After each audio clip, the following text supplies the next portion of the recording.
Sure. Good morning, everybody. My name's Chancey Fleet. I'm the Assistive Technology Coordinator at New York Public Library. I'll tell you a little bit more about that later. I identify as capital B blind.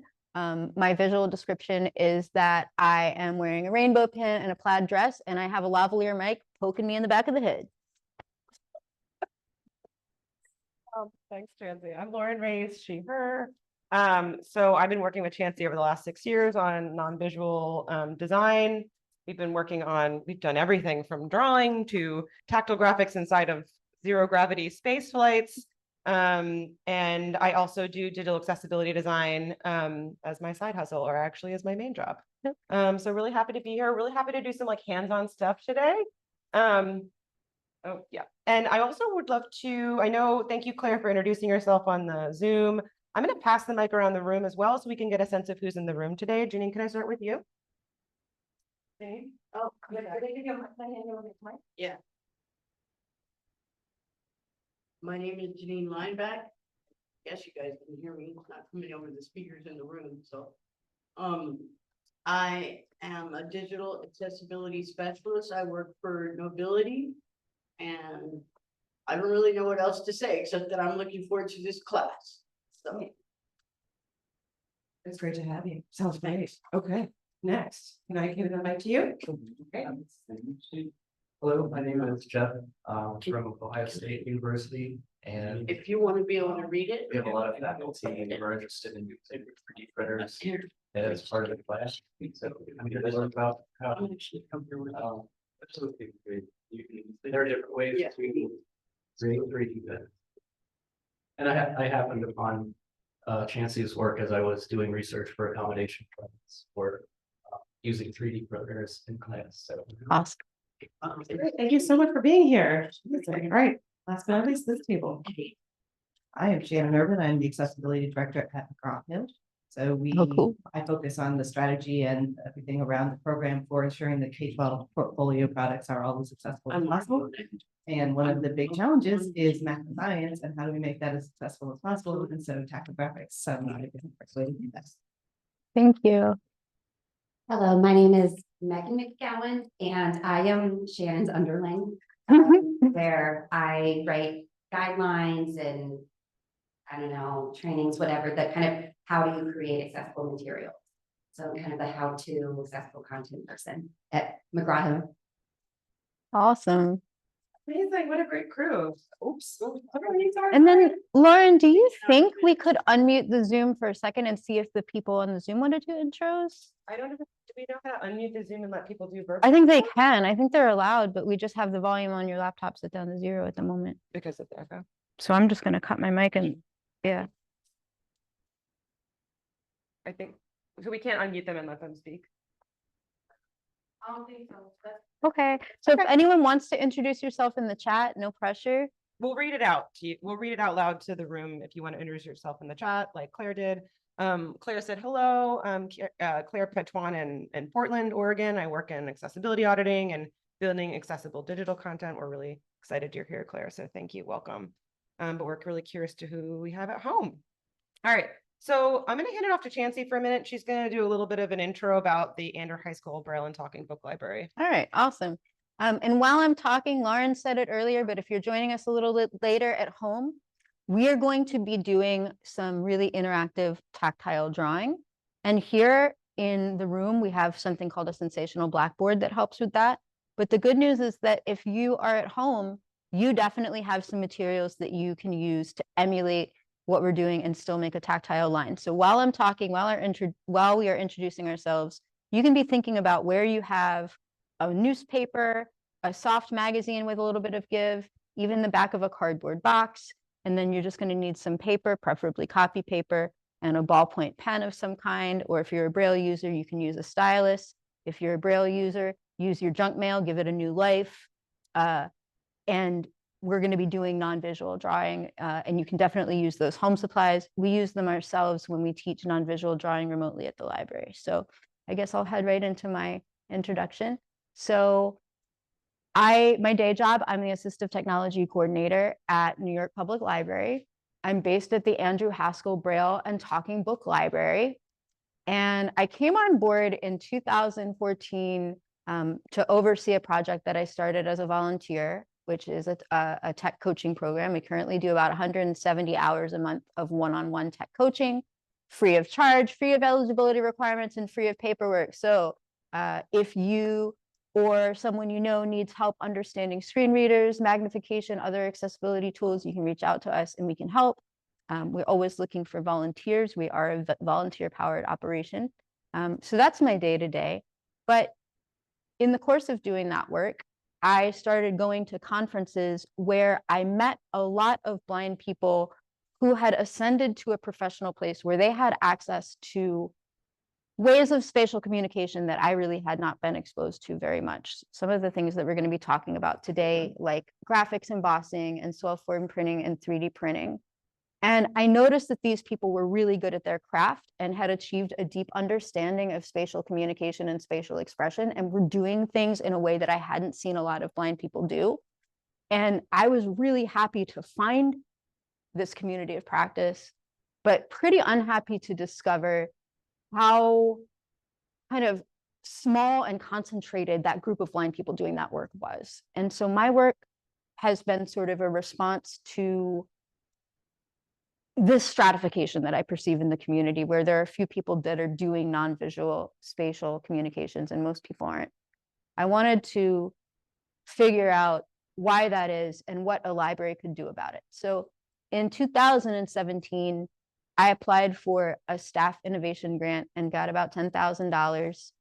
And the problem that I identified is that blind people and our allies who have limited budgets and an ordinary amount of experience don't usually have access to the means of production where it comes to tactile graphics. Sometimes I'll say tactile images, sometimes I'll say tactile graphics. It all kinds of means raised line drawings or raised representations.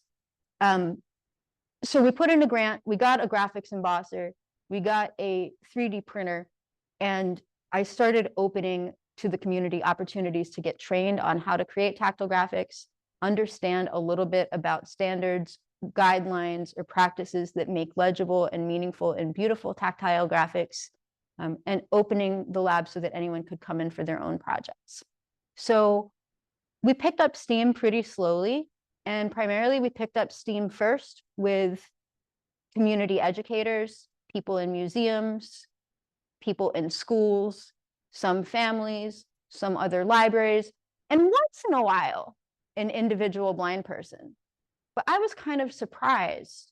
2018 came along, 2019 came along, and we had a few blind people engaging directly with tactile graphics, but we had a lot of access workers and educators, not so much individuals. And so, I started to wonder to myself, why is it that when I come to my library patrons and I'm so excited and I say, good news, we have all this equipment here, it's free to use, we'll train you, and now you can come in and make any graphic, any image you want, and it'll be accessible to you. And where was my interest? Why was I getting so many crickets? And I realized through conversations with other people in the community and conversations with my loved ones about what my path had been, that most of us as blind and low vision people are either raised in image poverty, meaning we don't get direct access to a lot of images, and so we don't build a spatial vocabulary or confidence in things like drawing. Often we are given image descriptions, or we're given an alternate activity to do, or we're partnered up with someone who can quote unquote draw our ideas for us. And that kind of thing starts when we're babies and it never stops. And by the time we get to be high schoolers and we're thinking about our career paths, the world has probably told us in a lot of ways that maybe a STEM career isn't for us, and maybe we should go into something that's a little bit more suited to our abilities. And that's how I wound up doing an undergrad in psychology. That's how I wound up never taking chemistry or physics or calculus. It doesn't always go that way for every blind person, but it goes that way for a lot of us. So if I say to people, hey, you can come draw whatever you want, and they have no relationship with spatial communication to start with, why on earth should they care? So as I started to reflect more and simplify things, especially during and after lockdown, where we had to figure out how to do things together with the equipment that we had at home.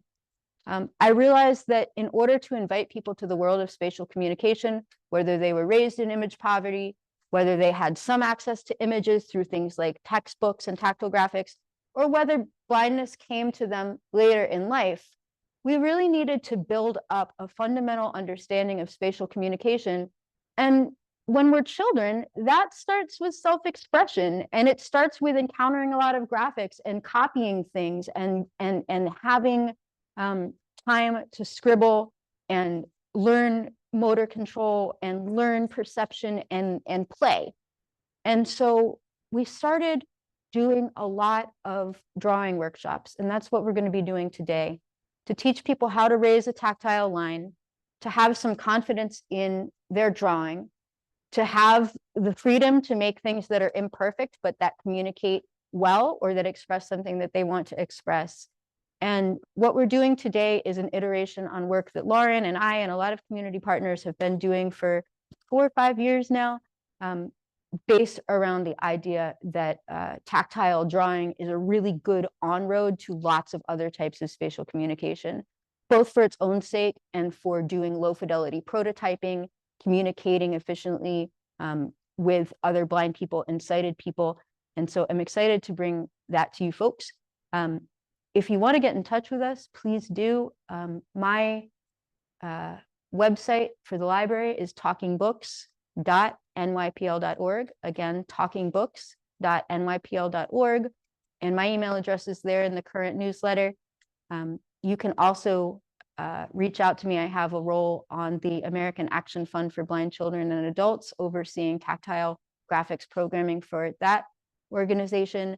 And you can find me on social media. I'm always happy to connect new friends to our community of practice. We have a lot of people in the field doing all kinds of exciting work. On my core teaching team that helps out with the tactile art teach-ins at the library and beyond, we have somebody who's working on Lego instructions and origami diagrams. We've got somebody that's working on coloring books for mental health and wellness. We have someone that's working on art and animation. We have someone that's working on iterating with AI and code. And then there's me. And we are led by Ann Cunningham, who is a renowned tactile artist and educator in Colorado, who's taught us a lot of what we know. And then folks like Lauren, who are at other institutions. And we're all just sort of this amorphous group of people trying to figure out what's possible. Ann said at our event last week in Colorado that we've been looking for the edge of what blind people can accomplish in art. And we've been looking to find things that blind people can't do in art. And we haven't found anything like that. So we keep pushing the envelope. And with that, I'll push it over to Lauren. Chansey, this is great. And we will work to get those links and information that Chansey has mentioned in the chat for those joining remotely. Great. So I'm Lauren Race. And like I said, I have an appointment at the NYU Ability Project. You can visit the Ability Project if you go to ability.nyu.edu.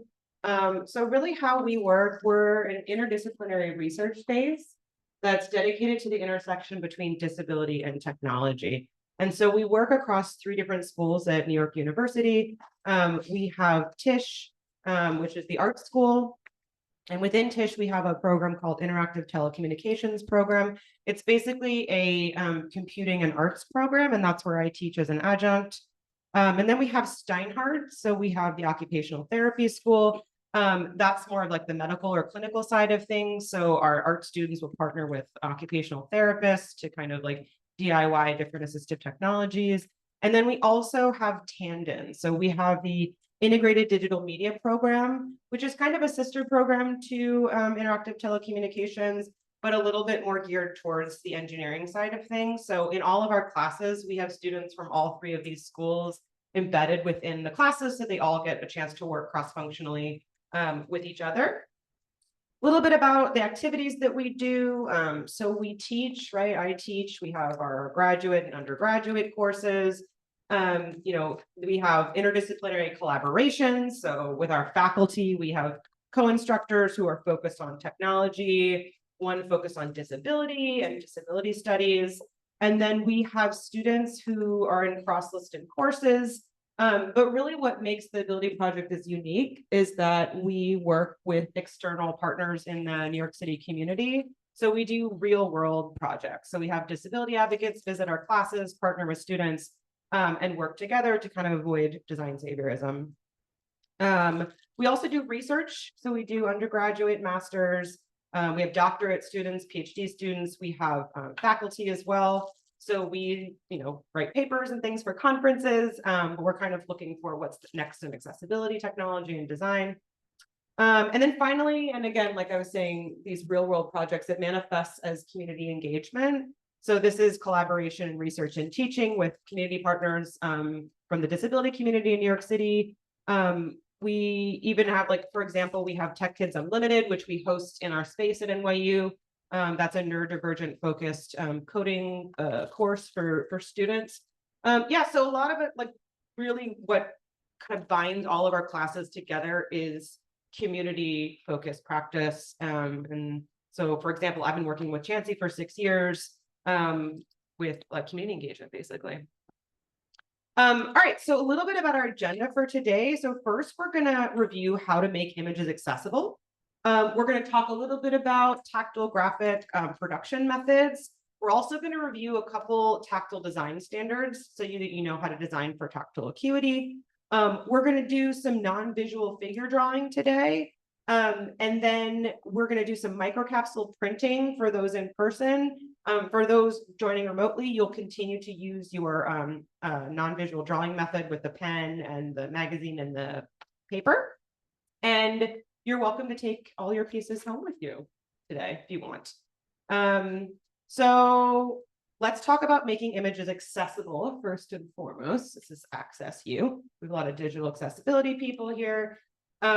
Just defining accessibility is making materials easy to use by people with disabilities. And of course, we're all very familiar with alt text, which is a short alternative text description of an image that makes visuals accessible to a screen reader user. And it differs from tactile graphics. Tactile graphics are a means of conveying non-textual information to people who are blind or have low vision using raised lines and surfaces. So I have an image on this slide here of somebody touching a tactile graphic of a bar chart. And each different bar of the bar chart has different textures on it to kind of delineate those surfaces. And the next question we want to ask is, okay, when is it better to make a tactile graphic versus alt text? And the way that I kind of talk about it is, it's when we want to communicate information spatially rather than textually. That's the first thing you really want to determine, because sometimes alt text is plenty. Sometimes it's enough, but other times the images are complex enough that they benefit from translating to touch. So the image on this slide is a tactile graphic of a human cell.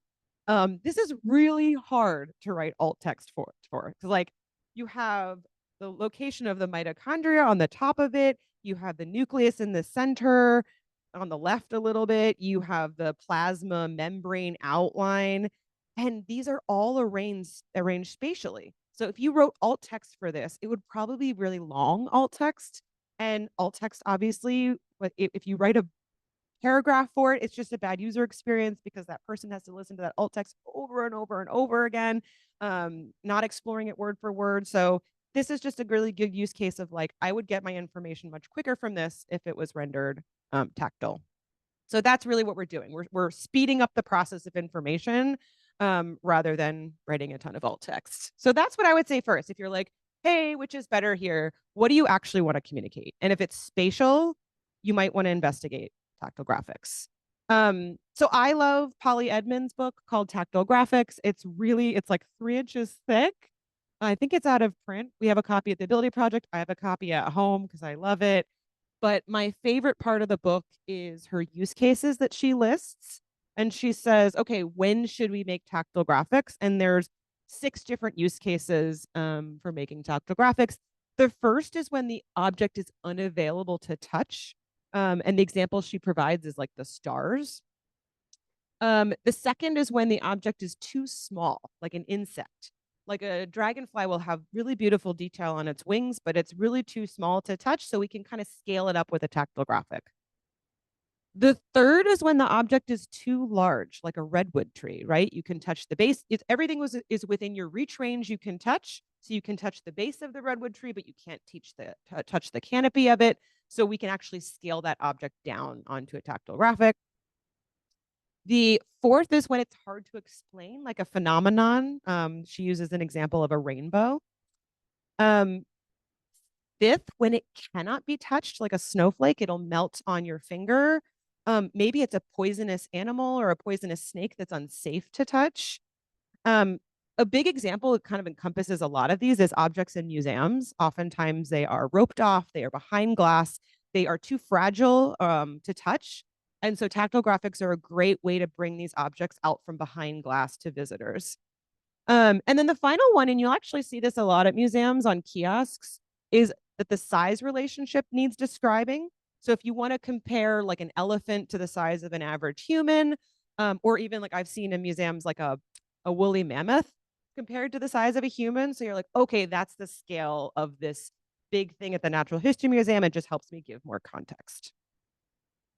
All right, so I'm going to turn it over to Chancey now, and she's going to take you through different tactile graphic production methods.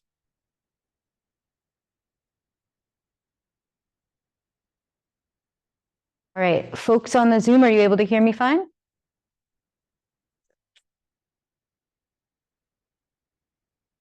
Yes. All right, Thank you. fantastic. Thank you. So we are going to be going over a variety of different production methods. So first, you'll see up on the slide, we've got hands exploring phases of the moon, and a vacuum formed graphic up there. And let's see, we've got hands exploring phases of a moon. That one is embossed, right? Yep. Embossed. And then we've got vacuum formed graphic of a rabbit and a frog up there. And we've got microcapsule graphic of a house next to an apple tree. And we have a 3D printed map on this slide. Moving on to the next slide, you're going to see a collage, which has been made with handmade materials. So let me start here with collage, because I think we're going to kind of double back around to swirl form in a second. So if you don't have any specialized equipment, you can make pretty rich and easy to understand tactile graphics, whether they be graphs or diagrams or art images, with art supplies that you can find at almost any art store. So this one is a collage of a lake and a hill and a sun. There's also a felt book here with 2 flowers that are in pots, and you see a hot glue gun and kids' hands touching a graphic using a wiki sticks. So if you've got collage materials, you can glue different textures down. Maybe you've got some sandpaper. Maybe you've got some felt. Maybe you've got some tracing paper. And you can make pretty rich textures as part of your collage. You can also use things to create lines with collage, things like wire or pipe cleaners or wiki sticks, which are these bendable waxy sticks that you can reconfigure and they don't lose their ability to bend. You can use clay if you want as part of a collage. You can use objects like ribbons and beads. Really, the sky is the limit if you have collage materials and either tape to make into tape loops or a hot glue gun or something else to fix things down. And that gives you a lot of depth. You can even layer things on top of other things. If you wanted to show a house in front of some trees in the background, you can layer that house to cover up some of the trees that you made. You can cut things out of cardboard. So you can get a far way with collage. And sometimes collage is your destination. So maybe you're taking something to a conference or a classroom, and your collage is definitely going to illustrate your concept, and that's it. You don't have any more work to do. Or sometimes collage can be a way to explore your ideas and come up with an initial design that maybe you're going to digitize later or use in communication towards some other iteration. So for example, I have a lot of library patrons, including sometimes me, who don't always want a design chained to a computer. They may just want to think with their hands and design with their hands and have a lo-fi way to engage. And making a collage is a way to do that. You don't have to have any tech experience or computer literacy to do collage. It's very forgiving. And then if you want to digitize something later, you can work through your design and figure out how you would digitize it. So that's what I've got to say about collage. You can also use puffy paint to make really, really easy to detect tactile lines. And it gives a pretty high quality finish, actually, puffy paint, once you've gotten used to working with it. So we've got a slide that has a hot glue star diagram about natural resources. And you've got trees, soil, oil, coal, minerals, and water, all written on Post-its. And you can braille your Post-its if you want. We can teach you at the library how to use a slate and stylus. And a slate and stylus costs about $6. So you've got a label here that reads National Resources. Today, we're going to go through the sensational blackboards. And those we use with pen, paper, and drawing boards. So this is my go-to when I travel. I've got a small one up here and a small notebook. I'm holding up one that's about, oh, I don't know, maybe 7 by 5. And I've got a Claire Fontaine notebook, sketchbook, a little bit bigger than 7 by 5. So as a blind person now, I carry this wherever I go, because I don't know, I might get to a situation where there's an intersection that I don't understand, and I can have someone draw that out for me. Or maybe I'm thinking about something and I want to sketch it out, or I want to make a little mind map. It's really good as a blind person if you want to get into drawing, rather than just coming to something once a month. Set yourself up. Get a cheap notebook, get a cheap sensational blackboard, get a cheap stylus or a ballpoint pen. What we're going to teach you to do today, and we'll circle back around to this, you're going to draw really assertively with a ballpoint pen, and it's actually going to raise a tactile line when you have this soft surface of the sensational blackboard behind your paper. So this works in a lot of situations. It works just as well when I'm meeting with my colleagues at the library and we're doing a floor plan for an upcoming fair or for a space redesign. The same thing works if I need access to a graph. The same thing works if I'm trying to get through a Zoom meeting and I need to just doodle and draw some flowers. And I can braille label things in here. So it's a really approachable and cheap and easy and transportable way to experience art as a blind person or low vision person or an ally. Oh, I've got the collage slide back. Yeah. Hello again, friend. Okay. Then another thing that we're going to work with today, and Lauren, you can tell how committed Lauren is to the craft because she put a whole swell form machine into her luggage. It is heavy, folks, and it makes the TSA ask lots of questions and run lots of tests. I've never seen the TSA be so excited about accessibility as when they saw that swell form machine going through yesterday. So micro capsule paper is a special paper that is coated in microcapsules that retain a little bit of alcohol. And we've got swell form markers. You can either use Sharpie or you can use the designated swell form markers, which I recommend. They've got the right carbon content. Anything that has carbon-based black ink. So that includes your drawing tools today. It also includes a laser jet printer.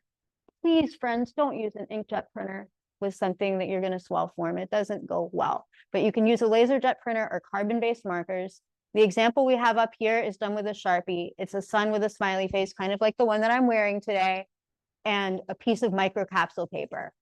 The good news about microcapsule paper is that it gives you really fine textures. It's not pixelated at all. You get a lot of height, so it's easy for people to explore. You only can use black ink because that's where the carbon is. So you can do black or you can do grayscale. I'm going to pass around an example. I did this myself.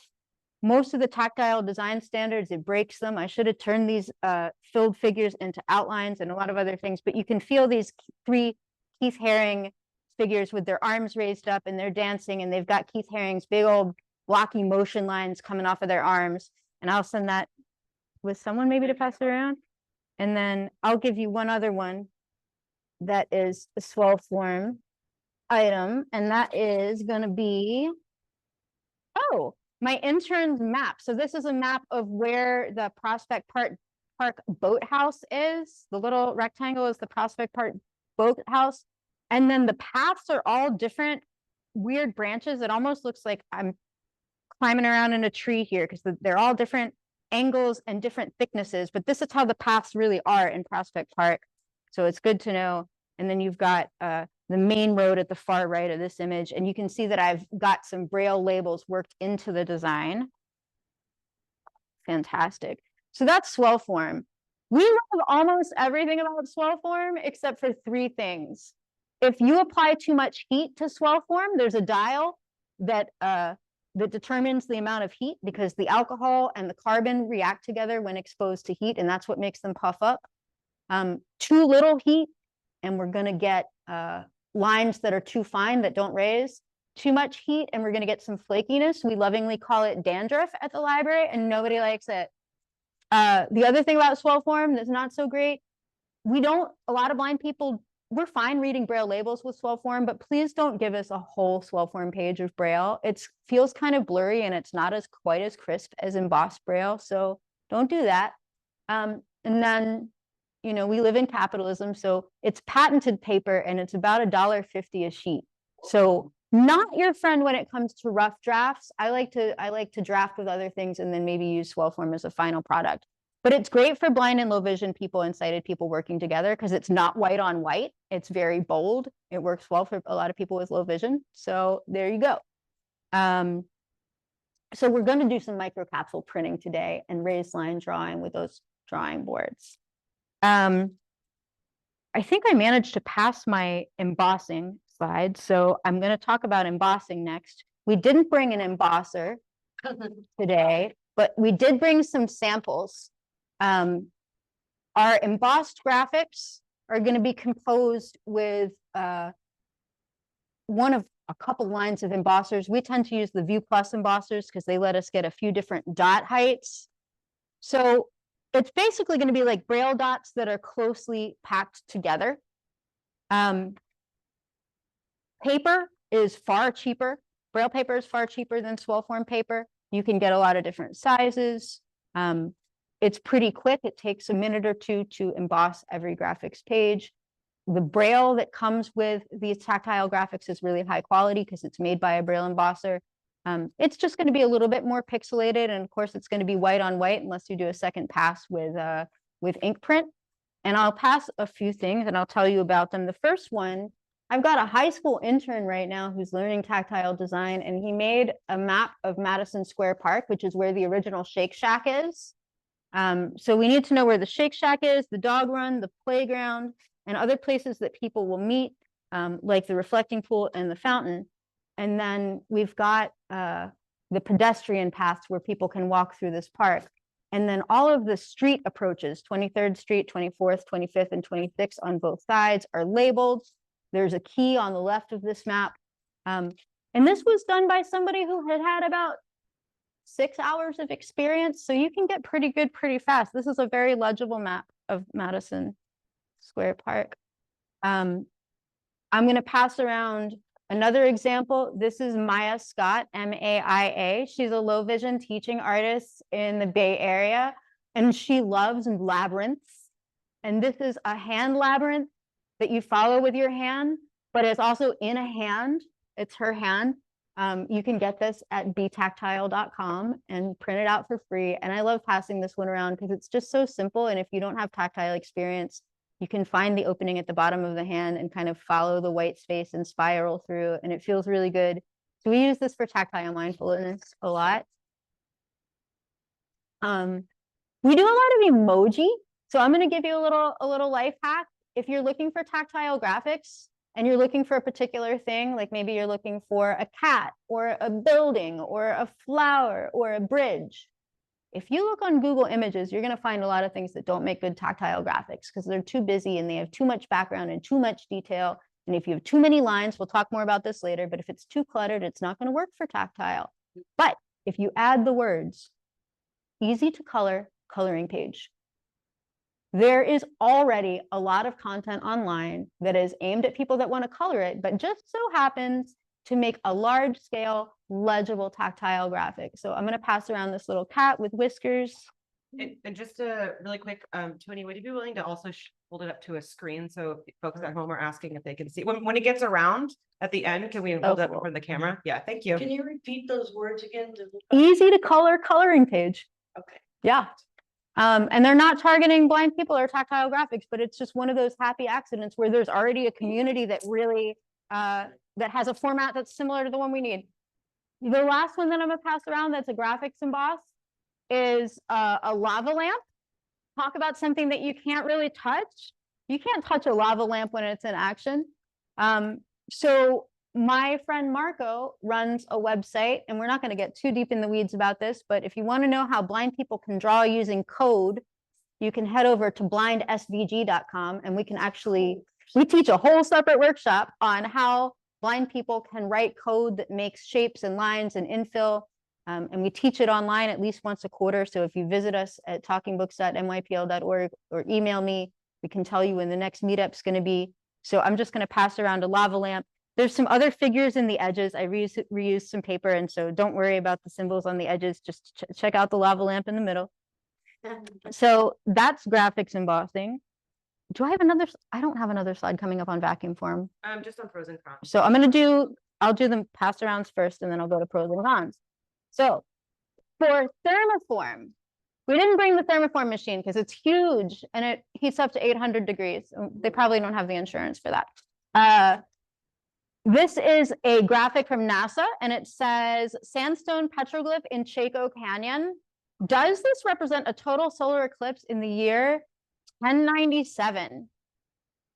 So this was done by someone who either carved something maybe out of a chipboard, or they may have made a clay collage. I don't know how the original was made, but then we take that collage. Remember I said that you can use the collage to make something more permanent? We take that collage and we put it on this machine that has a vacuum form tray that sucks all the air away. So we put the original collage down. On top of the collage, we put this plastic paper. You can hear that it's made of plastic. And we pull forward this giant oven, and it heats it up. And at the same time, it whooshes all the water away, all the air away. So we wind up with a copy of plastic that conforms to your original collage. And that thing that you made without a computer, you can copy as many times as you want and get it into a durable, passable form. This is a time-tested technology. We've been using it since the 1960s, before tactile graphics and Braille were ever digitized. So there would be squadrons of volunteers who would make collages and then thermoform them. And that's how graphics got into textbooks before digitization. But like a lot of older ways of doing craft, it's still relevant today because you can make really rich tactile graphics with it, and you can copy them as many times as you want. So I will pass that around. This is from the NASA Punch Mission Outreach campaign from last year. Question? Yes. So. Oh, let me hand you the mic. Sorry. Oh, thank you. Is microcapsule paper and swell form paper the same thing? Yes. Okay, thank you. Yes. Sometimes you'll hear swell form, swell touch, microcapsule, any of that is pretty much the same thing. So next up is a piece of Anne Cunningham's work. This is also thermoform. This one has some cars in the foreground as though you're standing right on the street, right at the street corner. And this is illustrating single point perspective, and you can see the skyscrapers in the distance and the whole streetscape. This too was done with carving and thermoform, so I'll pass that around. One thing I love about thermoform is how much depth you get. These windows are just really distinct and clear. And then last but not least, we have 3D printing. So I do two types of 3D printing. So I do bas relief, which just means raising something up that used to be 2D and making it more 3D. but not like a 3D 360 degrees. You're going to see every object from every angle. We're representing the side that we could see in an image visually and raising it. So I really love Keith Haring, and I've been working with my intern, the same high school intern who's just blowing us all away. I've got a person here operating a reel-to-reel, like a DJ setup, and I'll pass that around first. You get the Keith Haring motion lines. And all we did is take a Keith Haring art piece and run it through a color to height conversion so that darker things got raised. And I'll pass that around. It takes longer than our other methods, but it's also more durable and sometimes more detailed. And then this might be my favorite one yet. This is the Keith Haring dog man. So he's got feet, he's got arms, he's got a wide open mouth, he's got perked up ears, and you can't really feel it on this copy because this is mostly to show the outline of the figure. But if we zoomed this in, he's actually filled with like all kinds of more people and dogs and figures within. So you're going to feel some rough texture. And if we zoomed in on a different 3D print, we could find out who all is hiding inside this outline. So I'll pass that around. And then sometimes, this is going to be a little bit out of scope for our workshop today, so we're not going to get deep into it, but sometimes we use 3D printing when we want to understand how something was originally shaped. And like Lauren said, when something's dangerous to touch, or when you are dangerous if you touch it. So you are dangerous if you're touching a 4,500-year-old cuneiform, ancient Sumerian writing. They let me go into the climate-controlled place inside the New York Public Library branch, the one with the lions, and go touch these cuneiform that we have from 2500 BC. It was such an honor to choose the ones that we wanted to represent. When I read about cuneiform as a kid, I thought it was like giant tablets like Moses would bring down from the mountain. And I realized when I got to go do this, you can hold cuneiform in your hand. This one is a cylindrical kind of a cone. It was found, you know, in the ruins somewhere, so you can feel the chip that was out of the bottom, and you can feel the inscribed characters winding around the cone. And I wonder if a blind person contemporaneous to this time period might have been able to read this writing, because it's pretty tactile compared to what we're stuck with now. And I'll pass this around. And when something is easier to understand in 3D, especially for blind folks that might not understand flat images yet, this can be really powerful. We pass this around in minds-on, hands-on kits that go out to classrooms with blind and sighted students. So 3D printing is a great way to get accessible access to things that are usually flat images. And I'll pass that around. All right, so that's my lineup of examples. So let's zoom in on the pros and cons a little bit, right? You go up one. Okay, so talking about our pros and cons. When we're thinking about low fidelity tactile graphics, our collage, our blackboards, our glue stick, right? They're inexpensive. And that's so important to me, especially for blind people and allies that are like, yeah, I might care about tactile representations, but I don't $1,000 care.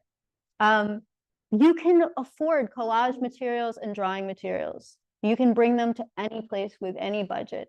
There is a simple way to learn tactile design. There's no computer in the way. So, you know, blind people, sometimes you have the assignment you're trying to do, and then the hidden assignment of trying to figure out how your screen reader is going to do that. You don't have to worry about that when you're using low-tech materials. You can reuse found materials. You can find a new life for things like cardboard and foil and ribbon, and put them to use. So it's a good way to upcycle stuff. You wind up with something that's one of a kind, which can be really special. You get hands-on design, which gives you experience and engages you maybe more than digital design does. And there's a resource up here. You can check out Pathways to Literacy. It's just pathstoliteracy.org. Will tell you way more about doing lo-fi collage. Oh, yeah. Is the Wolfman thermoform or 3D print? He's 3D printed. Okay, cool. Check. Yeah. Thank you. We found out that you don't want the thermoform. I thought, I love this. Let me make some more copies with the thermoform machine. Don't do that. PLA has a lower melting point than I thought. So if you did want to 3D print something and then thermoform it, you'd have to look into filaments with a higher melting point, or maybe make a mold and then do it that way. So the cons, as much as we love low fidelity prototyping, it's probably not going to be as quote unquote accurate as a more high fidelity digital design. It can feel less considered sometimes. It might not be durable, so it might not travel well through space or time. It might be difficult to reproduce unless you have access to a thermoform machine, and even then it's going to be a different type of representation. And it's sometimes harder to iterate on. You have to physically move things around to iterate when you're using low fidelity prototyping. So what about the blackboards? We're going to do I have more pro cons up there before, Anne? No pro cons for, yeah, I think we're good. So I'm going to take a break from talking and pass it to a video of our mentor, Ann Cunningham, who's going to tell you all about the sensational blackboard. And we might do a sound check to make sure the video sound is coming out in the room and also on the Zoom call as well. So we can always replay it if it's not coming out. So let us know in the chat if you can't hear the video audio.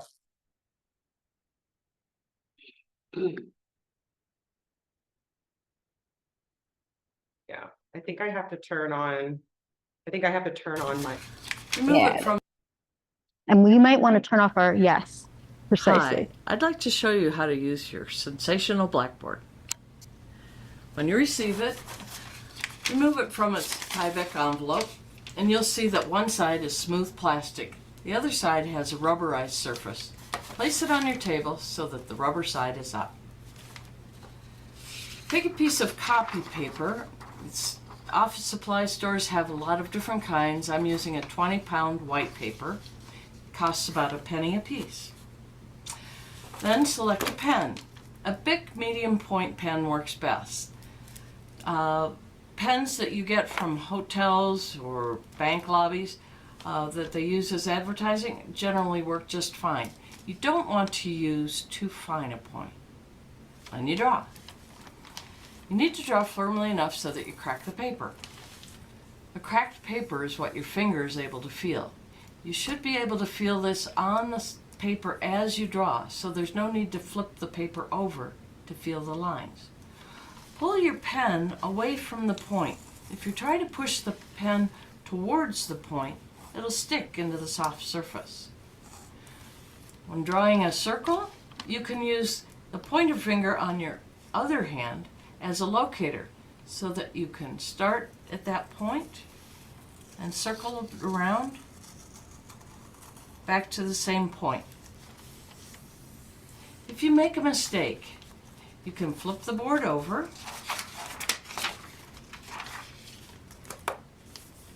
and take the back of your fingernail and press firmly on the line you want to eliminate. Smooth it out as much as possible until you've minimized the unwanted line.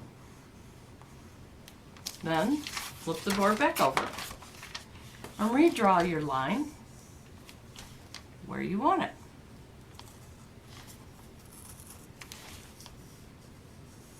When you're finished, flip your board back in on the envelope to keep it clean and protect the edges when you're putting it into your backpack or your briefcase or your notebook.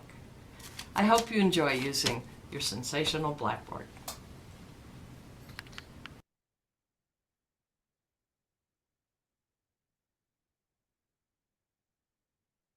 So in a couple minutes, echo. Oh, I know, got it. Okay. So in a couple minutes, Lauren's going to be taking you through some figure drawing exercises. But before we get to that point, I want to acquaint you folks with just how to do lines. You don't have a pen up here, do you? Yeah, we do. Okay. Anyone? We can use this paper in the middle. Oh, yeah. Yep, that's All what right. we filled the hole. That's what it's for. There's other paper in the middle of your, just to do a little orientation if you're just joining us. You have a sensational blackboard at your table. You have a ballpoint pen with a piece of computer paper over it. In the center of your table that you share with a partner, you have extra computer paper and some swell touch markers that we'll use later. There's also an extra pen and a straight edge ruler if you want to draw some straight lines. So you'll be sharing that extra paper with your neighbor. Awesome. So I've got my little notebook up here, and I'm going to put the sensational blackboard underneath so that the silicone part is facing up and the plastic part is facing down. We like to buy just very plain Bic ballpoint pens. We like the style that has a cap rather than a clicky, and I'll show you why that is in a second. But for now, make sure that you uncap your pen, put the cap on the back. And if you draw lightly, right, it's not going to make a tactile line. You're going to get ink, but you're not going to feel much. So take a moment to go across the top of your paper and experiment with making a couple lines and applying different amounts of pressure. If you're applying enough pressure, you may hear a little sound as the pen almost scores the paper. If you go a little hard and you tear the paper a little bit, that's fine, because this is a low fidelity prototype and our endeavor is communication and self-expression, not making something that's permanent. So if you've got a little rip in your paper, that's okay. If you got a little rip in your paper and it's something you really want to keep and the rip makes you sad, you can put tape on the back and it'll be fine. But for now, just draw some lines and see if you can find a pressure that raises a tactile line that you can feel and that's comfortable for you. Now, we don't have it today, but if you are someone that really dislikes drawing hard, you could use a lighter paper like vellum or tracing paper. If you have something heavier, like cardstock or braille paper or magazine sheets, when you draw firmly, you may notice that you don't get as much of a tactile line. If anything, you might feel like almost an engraving on your working side here, your drawing side.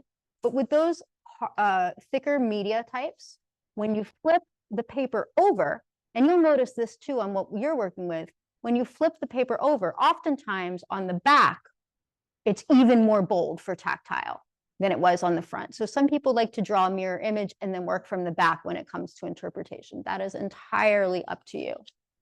When I draw as a blind person, I like to draw with my dominant hand, which is my right hand, and then my left hand is going to be following me very closely behind. So if I want to make a star, I'm going to make the first point of my star. I'm going to check it out with my left fingertip, and I'll keep making points, and the hardest part is connecting the last point to the first point. So I'm going to bring my finger back to the first point of my left hand and bring my dominant hand in to close it. And my star is a little shaky, but he exists. And that's how you can draw non-visually and monitor what you're doing in real time. After this process, my fingertips are going to be covered in ink. It's going to look like I just got fingerprinted. If you don't like that, you can use an embroidery, a double-ended embroidery stylus, or even a braille stylus. They sell them online everywhere. They're really cheap. You can get like a 6-pack of embroidery styli for like $10. And they have a ball tip that's similar to a ballpoint pen, but they don't have ink. Now, one other trick I would like to show you is about the cap of the pen. So let's say that I am going to draw some kind of little map. Maybe I have here 2 lines to represent a street, and then maybe in the street, on the block where that street is, maybe I've got a pedestrian pathway that's kind of at a diagonal that's maybe going into a park. And I need another line type. We're going to talk about making different line types, but you have one that's built in. Take the back of your pen, the cap of your pen, put it at a 45-degree angle, and firmly draw down, and you're going to get a thicker, wavier line. It is an ink-free line because it's the cap of your pen. If you need ink, you can go back over it with ink in a second, but it'll give you a distinct and different line type. Sometimes people use this as a second line type. Sometimes people use it to add shading or infill. You can infill really quickly with this because it's so thick. Here, I'm just going to infill this square a little bit more. And so that back of your pen gives you a little bit more to work with. Anybody have questions about that before we go to our first exercise?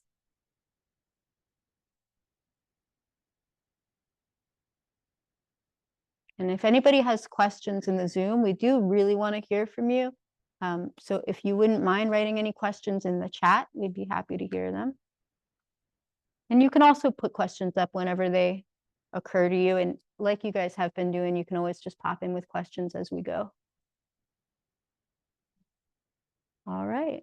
So I'm going to go ahead and pass it over to Lauren so that we can get into our figure drawing. I want to show an example before we get started. This is a little inspiration. So we have a local artist in New York City. Her name is Emily Cascio, and she does non-visual drawing. And so there's an image of her holding up a sketch of her guide dog, London, as London pokes her nose up in the photo, in the bottom right. Emily used the sensational blackboard or a tactile drawing board book. And there's also a still image in the video of Emily demonstrating her tactile drawing board in the studio. So you can look at her on one hand and she feels the line, and she feels the one with the other. So this is an example of someone that's doing this for a living. We have some examples of some drawings that she's done in displayed in museums. So we have one of London, her guide dog, jumping up and licking a person in the face while they're kneeling. We also have her and her guide dog, London, kind of curled up in a field position, lying in like a beautiful green field together. So very personal work, but yeah.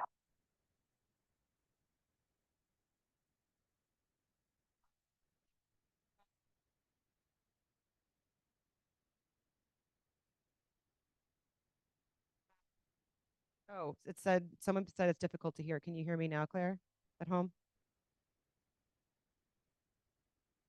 I turned it back on. Sorry, Claire. Yeah. So yeah, this was just some drawings that Emily Gassio did of her guide dog London. So just showing some examples of an artist doing this out in the real world, which is super exciting. Okay, so we're gonna get into our exercises now to get a little hands-on experience. So again, the materials for today are the sensational blackboards, the ballpoint pens, and the paper that you have. And let us know in the chat if you have any questions at all about finding these materials. We can help you. So we're going to do some gesture drawing exercises. And we're going to start with a really simple one, which is we're going to capture the simplified action, shape, and feel of a figure. So again, if you're at home, if you can find a friend, you can use yourself, you can use your pet, like a figurine, like a toy or a doll or a stuffed animal. This is a good time to make sure you have those things so that you can pose them. Stuffed animals work fine, or just figurines you have in your house work great too. Great. Okay, so tips and tricks for gesture drawing. You want to go for feeling over accuracy. You can exaggerate. In fact, I think the more exaggeration, the better. You're getting more of that like expression in it. You also want to go for curved lines rather than straight lines, following the kind of the flow of the figure. We are organic shapes. We are not geometric. So your lines generally should be more like wavy and organic versus more geometric and straight. Also, this is with any art. This is not a test. Find your own style. We all have our own style. There is no right or wrong way to do this. This is just a form of expressing ourselves. You want to focus on the core lines of movement over the detail. We are not drawing renderings of our figurines today. We're just drawing the general shape of them. So it's a great intro course to drawing. And then finally, it's about the feel of the entire figure, not a specific detail of it. So we're not drawing a hand, we're not drawing a foot. We're drawing the general feel of the figure. And we'll come around and answer questions about what this is too. But what you're going to do for about 10 minutes, we can also go over if we need to. We have tons of time. What you're going to do is first find the line of action. We can refer to that as the spine, but that's the general shape of the figure. So if I'm going to demo with my own body. I'm going to go into like a dancerly pose. I'm going to raise my left arm kick my right arm, my right foot out behind me. I look goofy. There's kind of an S shape to my spine now. I've kind of curved my body a little bit.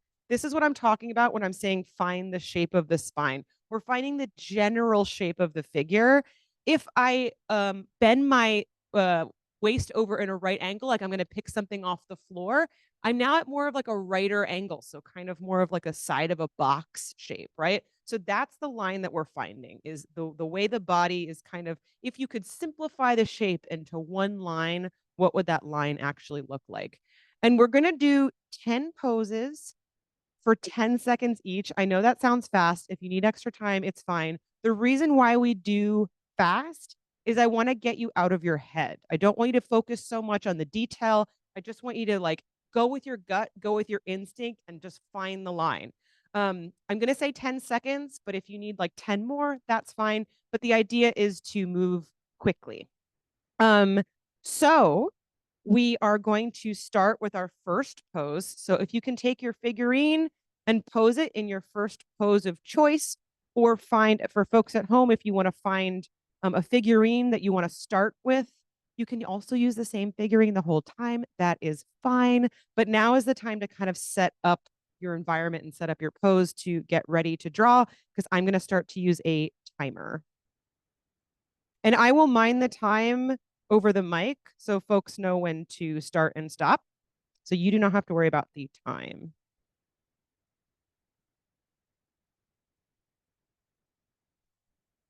We're going to put 15 seconds on the clock just to give a little bit of buffer. But try to go for 10 if you can. I will say start and stop. So I'll wait till everyone has their figure ready. Is there anyone that needs more time to set up their figure? We like to do the 10-second rule. We wait for 7-second rule. No, you can just pick your pose. Take your figurine and put it into a pose.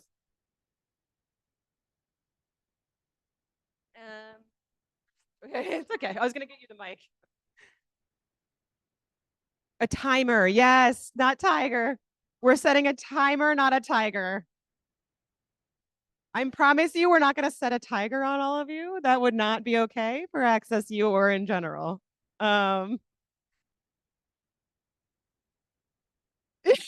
Yeah, you can't touch it. Yeah, someone just said that would be a good example as a tiger something you'd want to transcribe as tactile because it's not safe to touch. That's great. Okay, so verbal or on the chat, does anyone need any time setting up their figure more? We're going to give it the 7-second rule.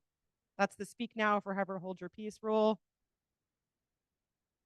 Nope, just the spine. I'm waiting 7 seconds. It's going to be interesting. Okay. All right. We have 7 seconds. I'm going to start the clock.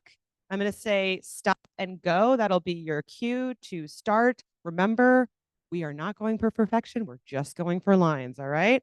Ready, set, go. You're just making a line. Doesn't have to be perfect.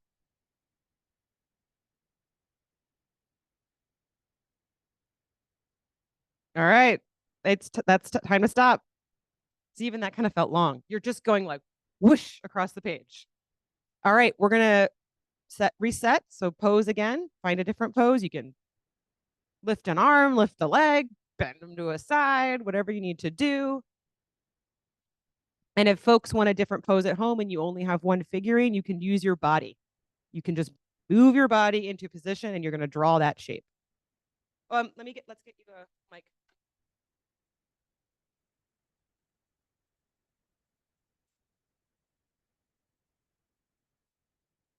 Correct. Like the spine is part of it, but it's just the general shape of the whole body. So yeah. The spine is part of it. Like you're hitting the spine, but you're also kind of like getting up towards the head and like down the leg as well. Yeah. No, that's a good clarification question. Okay. Are we ready for the next pose? All right. Ready, set, go.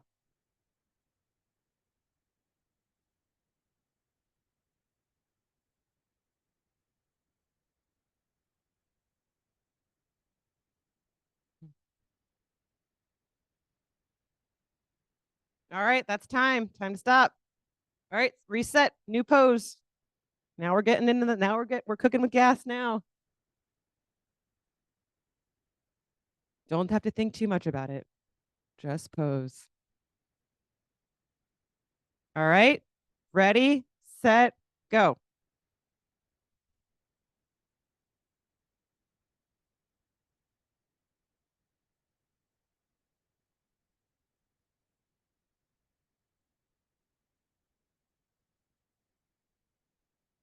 All right, stop. All right, reset, new pose. This is our 4th. So we got 6 more to go.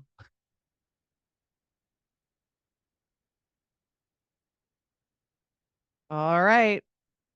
Ready, set, go.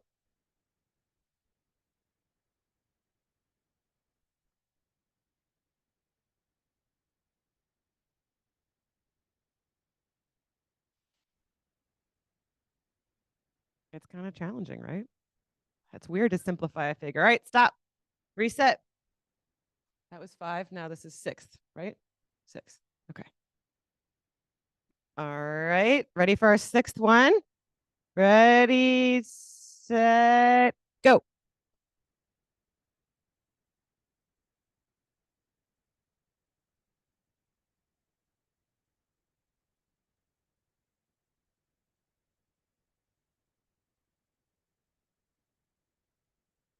All right, stop.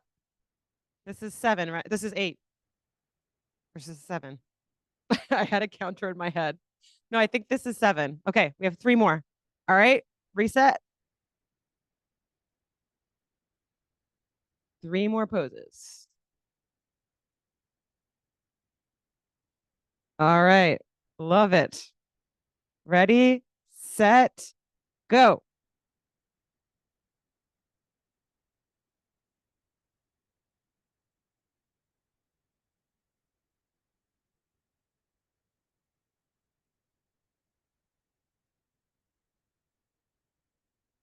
All right, stop.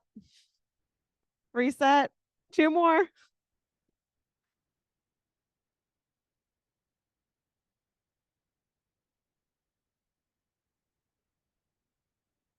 All right. Ready, set, go.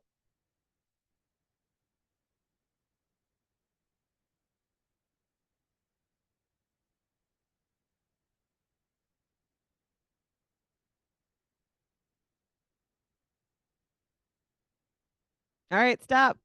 Stop. This was literally all of art school for me, by the way. So this is very triggering. All right, we're gonna do one more.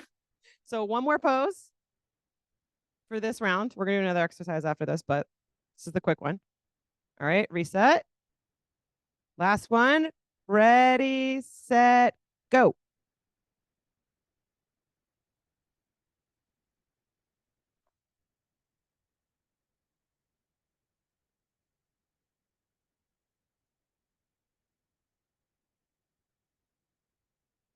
All right, stop. That's it. Okay. All right. I promise we're gonna do a debrief. Before we go into the second exercise, does anybody have any questions? We will do like a roses, buds, and thorns debrief, I promise, where you can share all your challenges. Okay, great. So now we're going to build on what we just learned, right? So we have we call it the line of action, kind of the general shape of the body. Now we're going to find the line of the shoulders and the hips. So when you're looking at your figurine, there is an angle of the shoulders and of the hips. So let's put our figurines into a pose or put our body into a pose. One trick you can use that I like is you can take your pen, and when you put your figure in a pose, you can tilt your pen, you can rest your pen on the top of the shoulders. And you can use that to kind of find the angle of the shoulders, and you hold your pen in that same angle and put it right down on your paper. And that'll give you a sense of how to transcribe that angle onto your piece of paper. So we're finding the angle of the shoulders. We're just going to draw a straight line. So I have a figure that's kind of tilted a little bit to the right side, a very strong angle. So I would take that pen, line it up on the shoulders, put it right down on the paper and draw that angle in a straight line. Yes, question. Yes, I'll line it up in a second. Yeah. Okay. And then for hips as well, we're going to do the same exact thing with the hips. My figure is kind of tilted to the right a little bit. So I'm going to line my pen up along the hips, put that right down on the paper and draw that line about like, I would say 2 inches, 1 to 2 inches for the line of just to find the hips and the shoulders. I'm going to draw an example. Tony, would you be willing to hold this up? And I'm going to draw an example as well that we can hold up. So Tony's going to hold up the way the figure is posed, and then I'm going to draw the line of action, the shoulders, and the hips.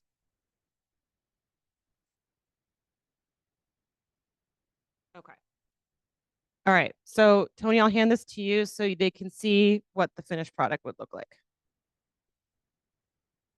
So I just did the line of action, and then I did like a couple inches, that angle of the shoulders and the angle of the hips. So it's a really simplified figure drawing. Yes, we'll pass it to you, Janine. We can feel it. Does anybody have any questions about that before we get started? Chancey? No, Tony did. Yeah, Tony did, but thank you.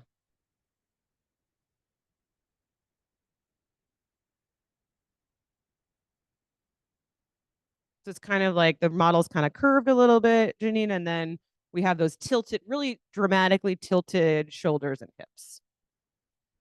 All right. So again, this is progress over perfection. We're not trying to get this perfect. It's not a test. We're just going to experiment with this. So let's get our figurines in the first pose. We're going to do 10 seconds again, but we're going to do 30 seconds each time. So we're going to have a lot more time than 10 seconds. If we're finding that we're doing this and we need more than 30, we can extend it by another 15 or so. But let's start with 30 and see how we do, because it's really like a quick thing. Excuse me. So we'll see how we do with 30. We can always do like 45 if that, if folks would prefer that. You can always, and also Universal Design for Education, if you want to take more time, please do. You do not have to keep up with my aggressive timer. All right, our poses are ready. All right, 30 seconds on the clock. Ready, set, go.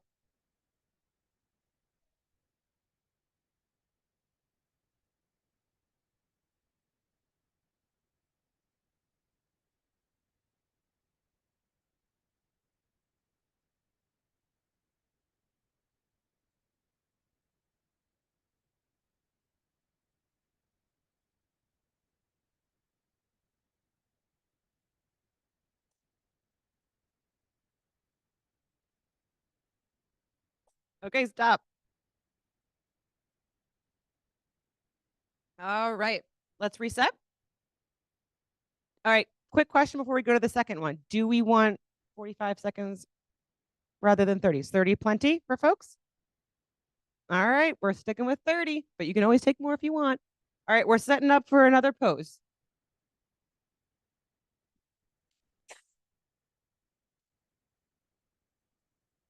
All right. Ready, set, go.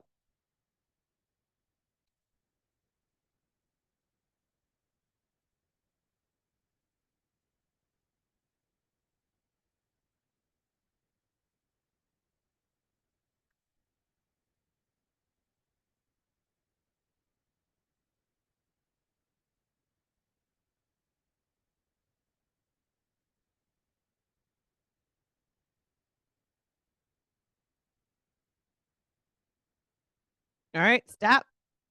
Reset.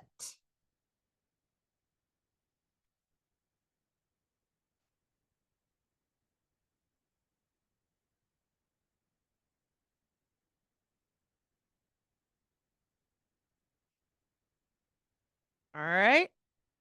Ready, set, go.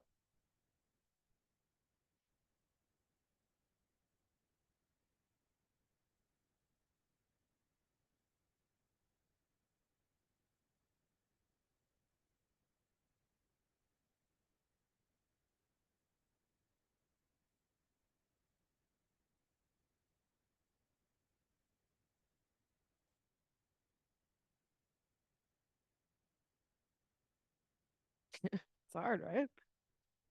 All right, stop and reset. We're doing we're moving on to our fourth pose. You can always swap out a new piece of paper if you're running out of room, because it probably should be happening pretty soon by now. All right. See some good poses. All right. Ready, set, go.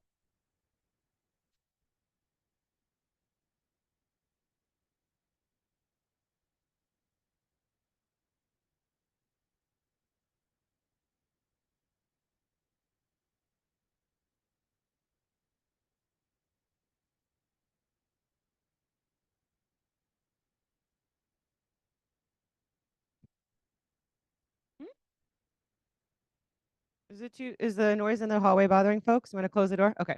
Thanks, Tony. Appreciate it. All right, stop. Reset. Going into our fifth, halfway there, pose. All right. New pose.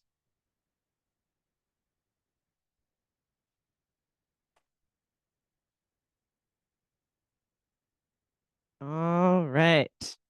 Good poses. All right, ready? Set. Go.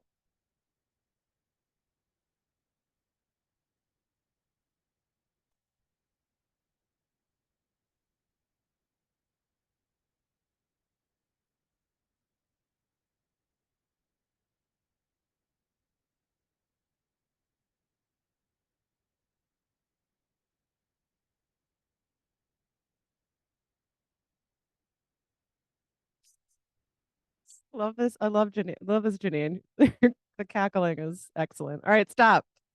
Great. All right, reset for our sixth pose.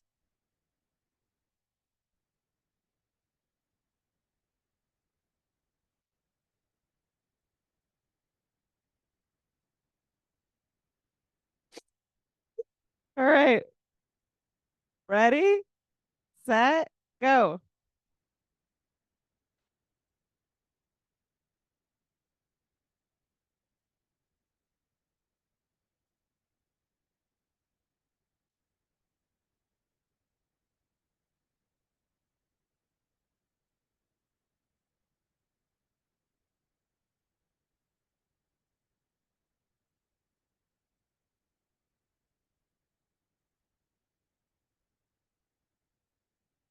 All right, stop.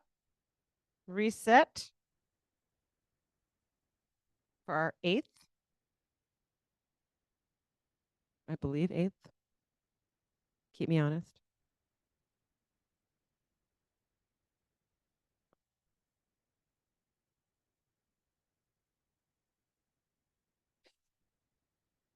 All right, ready, set, go.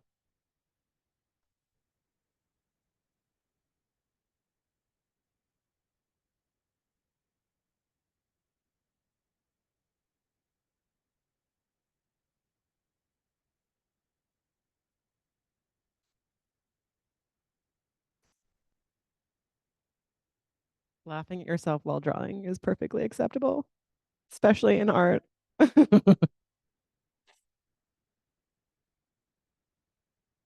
right, stop. All right, reset for our ninth pose. Almost there, almost at the finish line.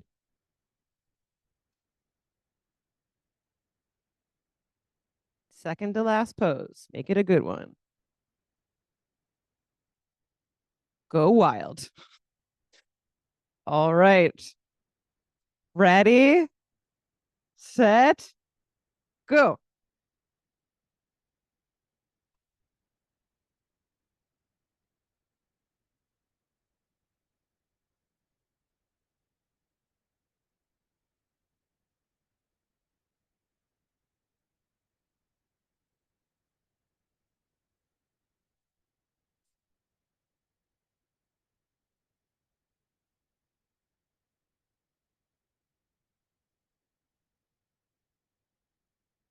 All right, stop. Reset, last one.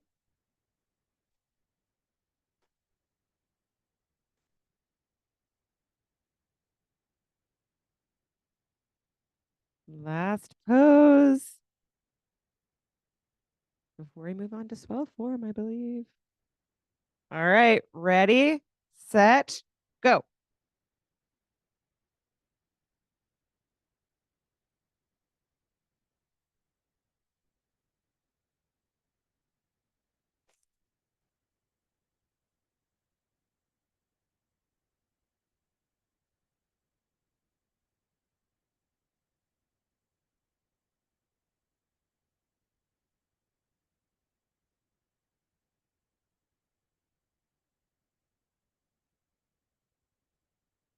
All right, stop.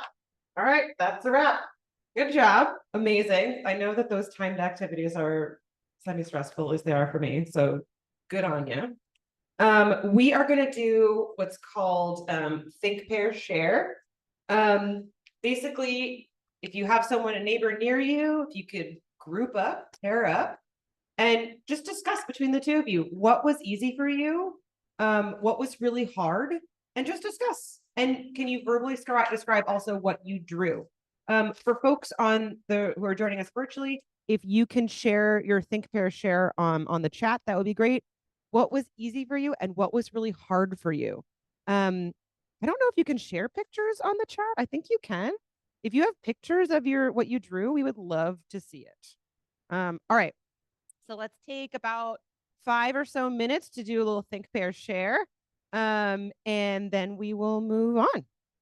And if you're comfortable in the chat, you can write out a capsule description of what you drew and what was easy for you and what was hard, and maybe share it with us in the chat and we can read some of those out. Yeah. Let us wrap up our sentences.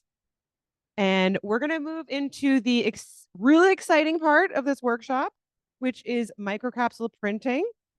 And then folks who are joining from home who do not have a fuser, if you have a fuser, I admire you a lot. They are very hard to come by, I have found. We have one at the library. We have some at NYU. I brought one with us today. For folks at home who do not have fuser access, you will continue to use your non-visual drawing techniques with the pen and the paper. So you can still do tactile transcription, but just with a different method. Okay, so with that, I will hand it over to Chancey, who's going to do a little primer on how microcapsule printing works. Even if you're not doing microcapsule printing today, it's still really interesting to know about this resource, how it works, and how you can access it. Do I have a green light back there? You did. Okay, awesome. So we talked about this a little bit earlier, but microcapsule paper contains alcohol embedded in the capsules, and we add carbon-based ink. Today you're doing it with swell markers. You can also do it with a laserjet printer if you want to do digital. And the fuser applies heat, and it also feeds the paper through at a steady rate of travel so that that heat is evenly distributed. It's a heated lamp in there. Somebody just told me it's a red. Is it a red lamp? I didn't know there was a color. I didn't know there was color. Anyway, Interesting. so you're going to use your markers, and they're not going to raise a line just yet. If you need to do this non-visually, it is a little bit optimized for people that are drawing visually, because a swell marker is just going to leave behind ink until you put it through the fuser. I know some blind people who will put one hand down as a reference point and draw their lines out from there. You can make some like pretty cool flowers and things that way. Another thing you could do is go through first with like an embroidery stylus or a pen and make a little bit of a tactile line on your swell form image, and then trace what you did with a swell marker. If you're going to do that, you're going to get a ton of ink on your hand, so you might want to go take care of that immediately after. If you need any additional support working with the swell form markers, let us know. And we're going to run your work with the drawing face up through the fuser. There's a dial on the fuser that goes between 0 and 9. We usually have it around like a 6 to start with. You got two kinds of swell form markers, a thinner one and a thicker one. Of course, the thicker one's going to make a much bolder line. And that's really all there is to it with the microcapsule paper. Nope, you're going to use, Lauren's passing out the microcapsule paper.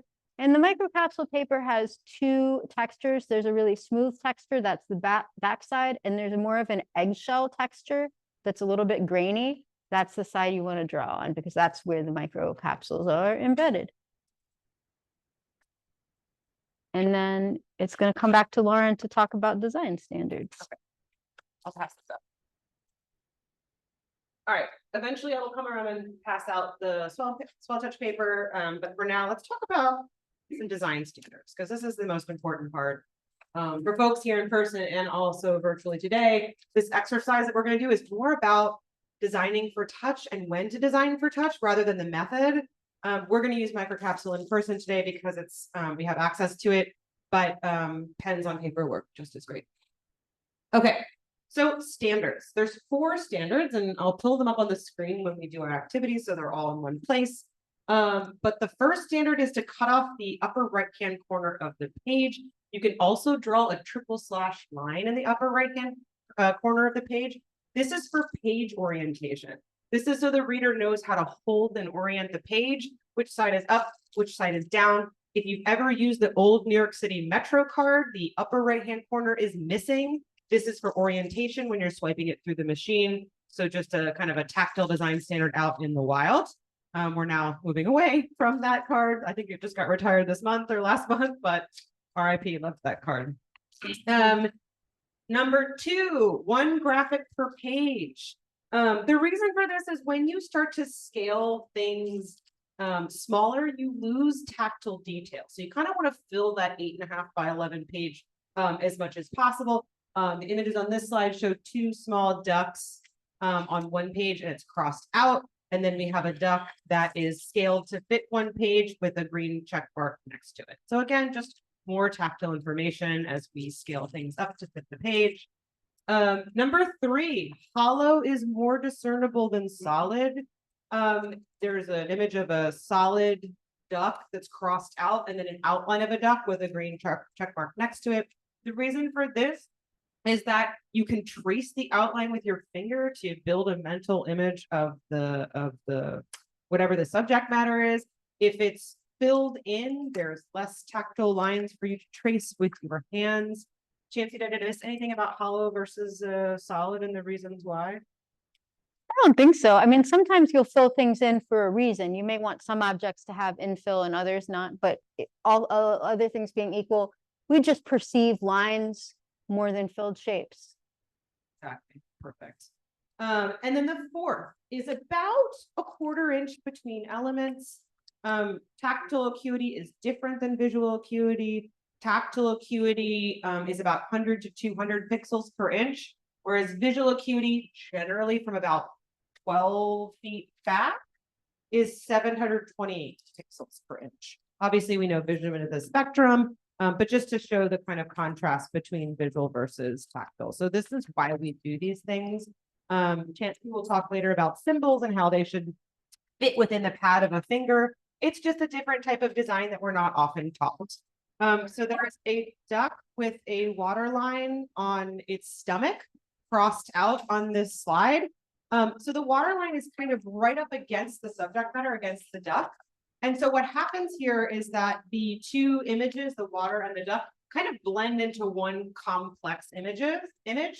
Whereas on the right side, we have a duck with the water line moved slightly away from its stomach with a green check mark next to it. And so the spacing between those elements helps you kind of delineate between the duck and the water line as well, right? So we know they're 2 separate things. So just when you're spacing out elements on your page, you can just remember the 1/4 inch rule, just about that much between things, or they start to kind of blend actually. Tips and tricks. Chancey mentioned that the swell touch paper is $1.50 per sheet. That's a good estimate. It could be up to $2 with inflation. It is expensive. So I would recommend using the sensational blackboard and your paper for a rough draft. For folks at home, you can do like a rough sketch with it and then do more a considered longer version of the sketch later with more detail. Use the 4 standards, which I'm gonna pull up on the screen. And then, though blind people can understand one point perspective, flat perspective can be more helpful. I know Chancey passed out the point perspective tactographic earlier. For this exercise, you could consider more of a flat perspective. Like Chancey mentioned with the tactographic dandruff, which I have heard for the first time today, and it's so funny. Excessive heat can cause the ink to bubble. And it is not a pleasant feeling for the fingers. Some folks might experience that today, maybe not. Not enough heat can cause the ink not to rise and you don't get any tactile lines. I have the fuser set at the dial. There's a dial between 1 and 10 or 0 and 10. I have it set between 7 and 6 right now. That's a setting that I have found works really well. But another thing that happens with the fuser is sometimes it overheats over time and then it starts to bubble. So we're just gonna, it's a very temperamental piece of machinery that I have grown to love. So you might have to reset it, turn the dial back down. If you do not get enough puff when you put it through the fuser at first, I recommend putting it through the fuser again. You can put it through multiple times. The risk you take when you put it through multiple times is bubbling, but it's okay. This is why we learn. I have still, in 6 years, I still have not found the perfect recipe because again, the heat varies. Yeah, we have a question. Can we pass the mic back to Megan? Yeah.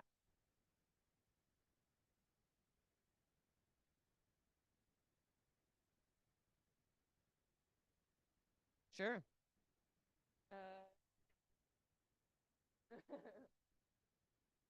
Right. So a lot of blind folks, and of course, I'm not speaking for everybody's experience. There are folks that had vision before. There are folks that kind of natively understand this for some reason, and a lot of people don't. If you handed me a top view or a map view of a butterfly, and I could feel 4 wings and 1 head and 2 antennae, I would pretty quickly recognize, oh, that's a butterfly. If you handed me an image of a side view of a butterfly, where maybe I'm only seeing 1 wing and like a foreshortened part of the body, until a year or 2 ago, I would have said, what? And I still have a little bit of decoding that I have to do. When we touch things, we get to move our hands whenever we want, but usually we're approaching from above or the primary side of approach. So we tend to experience things through our hands through kind of a top view or a map view, or else we might understand them in a more embodied 3-dimensional way. Blind folks don't automatically get this idea of a glance at a distance. So here's what I've learned at our tactile art teach-in last week. I learned a few years ago and we're passing it on. There are ways to teach blind people these concepts, but they don't totally come naturally. So for example, visually, as things are farther away, they appear smaller and they appear higher up in the frame. That isn't something that we really ever experience by touch. We have something called a perspective machine, which is like a picture frame with some ropes going through it to the top and bottom of an object. And we teach the mechanics of this explicitly when we teach blind people. Another one you might not notice visually is that as things get further away, they appear closer together than they actually are. That's called convergence. It turns out that works with audio too. So we do a whole exercise with cane taps to illustrate it, but it's not necessarily intuitive. And one more is the idea of atmospheric perspective. So when things are far away, you don't get much detail. They're not only are they smaller, but they're hazier and less distinct. And guess what? When we teach blind people that, we give them pool noodles and ask them to try to follow an outline that's far away. And then we give them stir-fry kebab sticks and they get closer and things get more distinct and then they approach with their hands. But this is none of this is stuff that is necessarily native to the sense of touch. So if you want to communicate in the way that most blind people might understand, you might consider top view, map view, although it's perfectly valid to use perspective if you want to. just be prepared if you're using perspective with blind and low vision folks.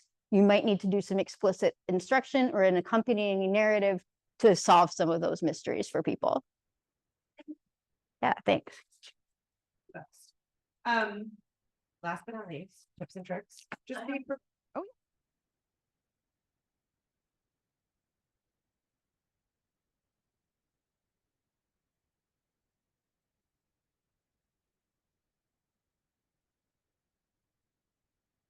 absolutely. Yeah, let me go back to that slide. If I can go backwards, let's find out. Yeah. So number one, cut up off the upper right-hand corner or draw 3 diagonal slashes in the upper right-hand corner of the page. Yeah, either or. Yep. You can fold it down too, Janine. It's totally up to you. We will do verbal descriptions of our pages at the end. So just be prepared to verbally describe it. We'll do another think, fair, share. So what we're going to do is we're going to bring up good old Polly Edmonds use cases again. And I will review them.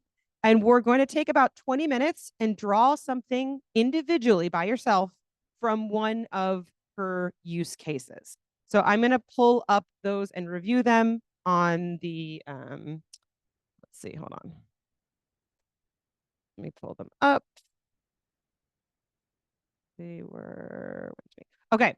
So remember, the first question we want to ask ourselves is when we make sure we want to be able to communicate information spatially rather than textually, start there. And then I'm going to put these in the chat as well. If I can copy and paste them, I might have to type them in a little bit, but the object is unavailable. The object is too small. The object is too large. The object is difficult to explain. The object cannot be touched because it is too fragile, or it is too dangerous, or the size relationship needs describing.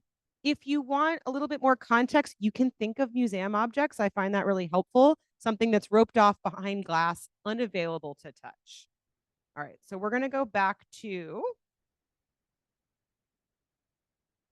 So I'm going to pull up the use case or the 4 standards on the screen. So cut off the upper right-hand corner, 1 graphic per page.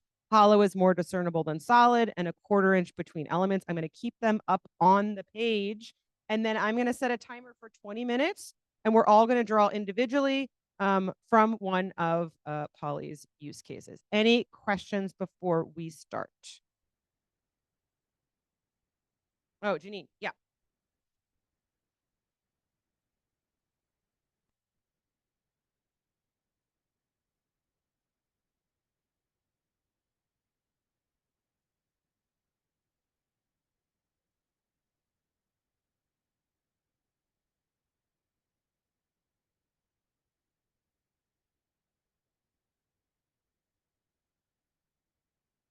You're not green.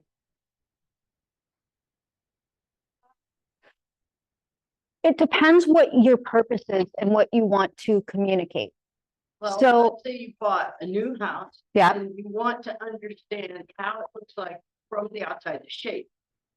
But you can't climb up there to really, like, you're told it has a gabled roof. And you want to know what that concept is. That would be a great example. That would be a great That's what I example. thought. And then if you were responsible for anything about that roof, you might do a front view and then a top view to see what all is on that roof. But if you wanted to see the outline of the gable of the front of the house, absolutely. Okay, perfect. So I put in the chat for folks at home, those use cases from Polly Edmond as well. So I'm going to start the timer now. We're going to do a 20-minute drawing exercise, and then folks are going to come up and run it through the swell form machine. Again, to repeat, if you want to use your sensational as a rough draft, you can. But the final output for folks in person is going to be with the swell touch markers that are on the table. I'm going to pass out the microcapsule paper now. And then for folks at home, if you want to do like a more low fidelity sketch to start, and then a more detailed high fidelity sketch to finish as your final product, please feel free to do that. So I'm going to start the timer now. Is asking, how do fusers and 3D printers differ from one another? I'm going to send her some references. Would you be willing to talk through some of the differences?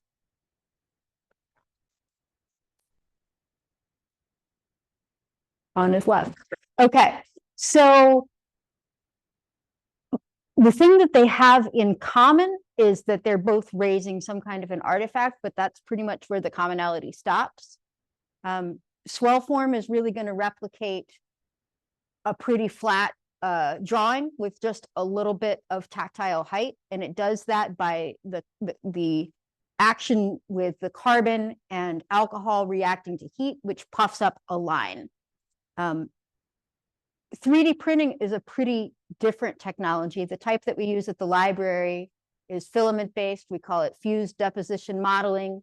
Imagine that you have a hot glue gun or puffy paint that is attached to a robot, right? So the bottom layer maybe of a canvas, your hot glue gun, or in this case, your extruder, is going to go back and forth and lay down one layer back and forth and fill up that first background layer. And then it's going to go up like 0.2 millimeters. And maybe it's going to start drawing a line.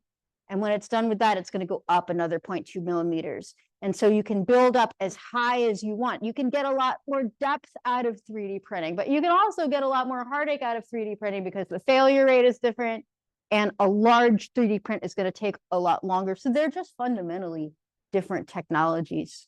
And then there's resin-based 3D printing, which we don't use at the library, that sends UV light through to cure or solidify areas of something. And then there are other approaches out there, like working with ceramics that we haven't gotten into yet. But basically, FDM is what a lot of people in makerspaces and libraries use. And it has more in common with puff paint or a hot glue gun than any of the other approaches, because you're just building things up. Thanks, Chancellor. Yeah.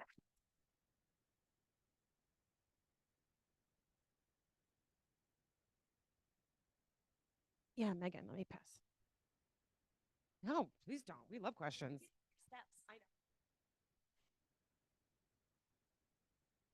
I just had a comment about like with resin printing.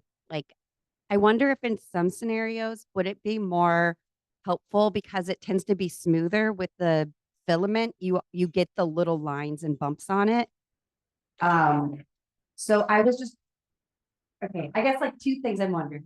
Well, a comment and then a question. So sorry.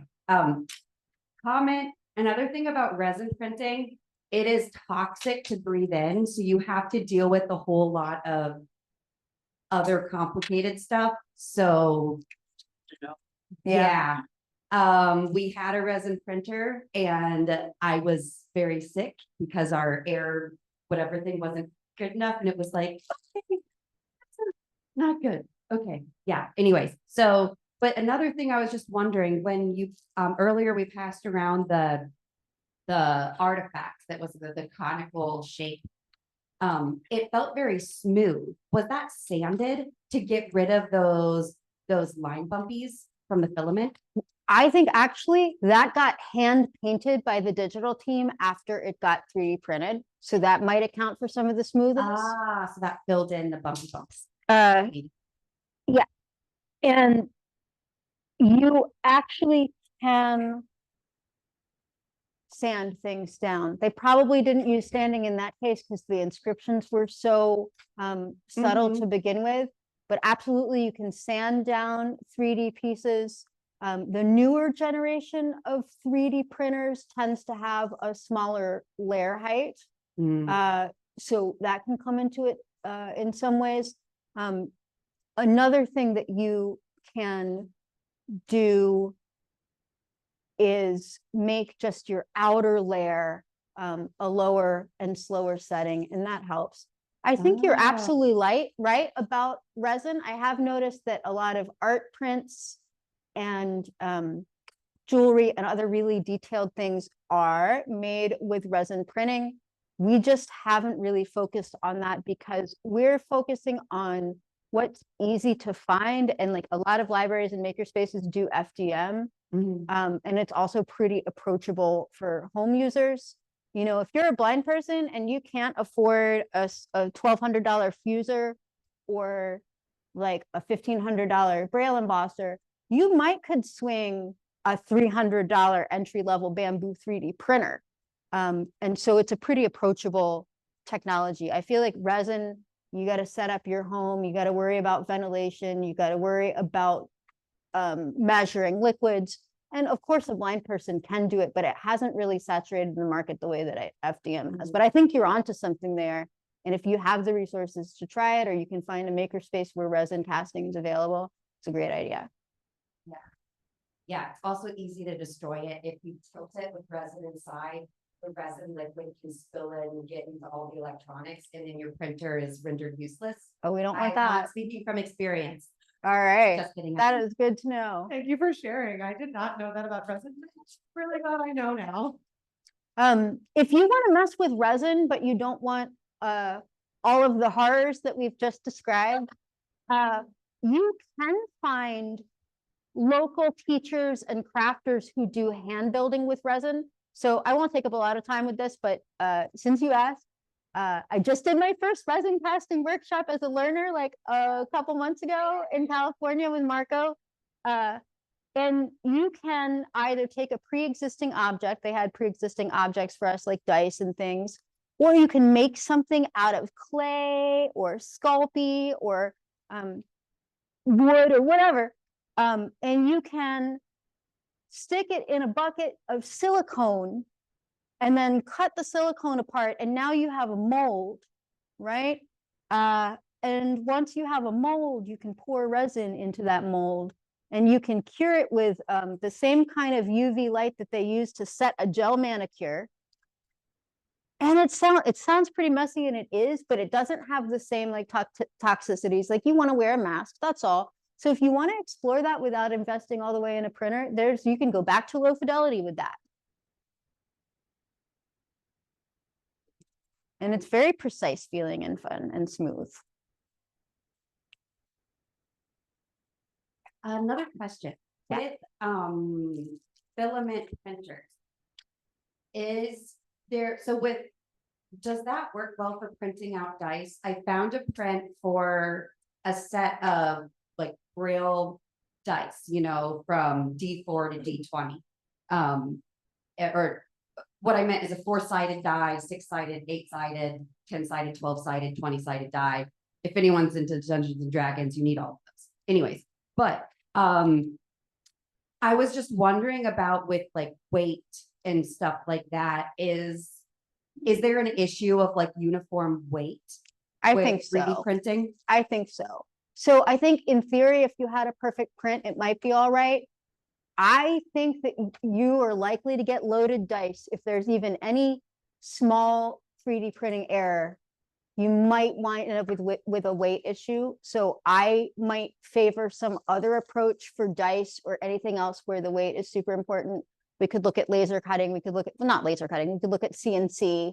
But I think you're onto something there. I've heard that before, that dice might not perform the way the dice are supposed to perform if you 3D print them. All right, time check. We have 9 minutes left on this drawing. So if you haven't moved to your swell touch paper, now would be the time, I think, to do it, to make sure you have enough time. When that time is up, we're going to take about a 5-minute break for folks at home, and 5 minutes here if you want to break, and or come up to the fuser and run your print through it. And we will share on camera the drawings that are being done here as well. If folks want to also describe in the chat what they drew as their final design, or post any pictures, we would absolutely love to see it. Both. Am I supposed to talk about it? You can. That's what it's for. Oh, okay. I made a spider web with a spider on it. My son's really into Spider-Man, and I figured, yeah.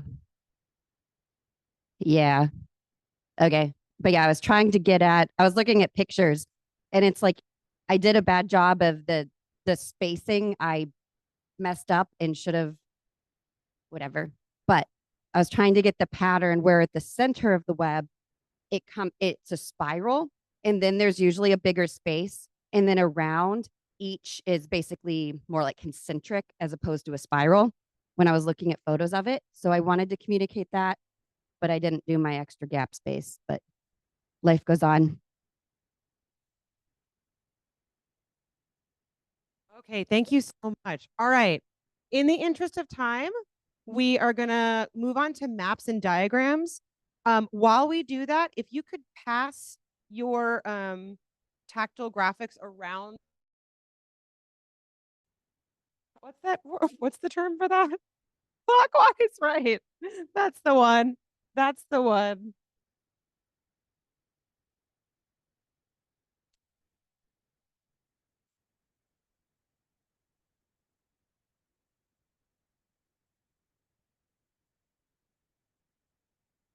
All right. So we're gonna go back to our seats and we're gonna pass clockwise so everyone gets a chance to fill each other's tactile graphics. For folks at home, if you want to write in textual descriptions of what you drew, we would love to share and see what you did. And with that, I'm gonna hand it back to Chancey, who's gonna talk about maps and diagrams for us to do our last activity of the day. All right. Yeah. All right. So we are going to talk. Not quite yet. Okay.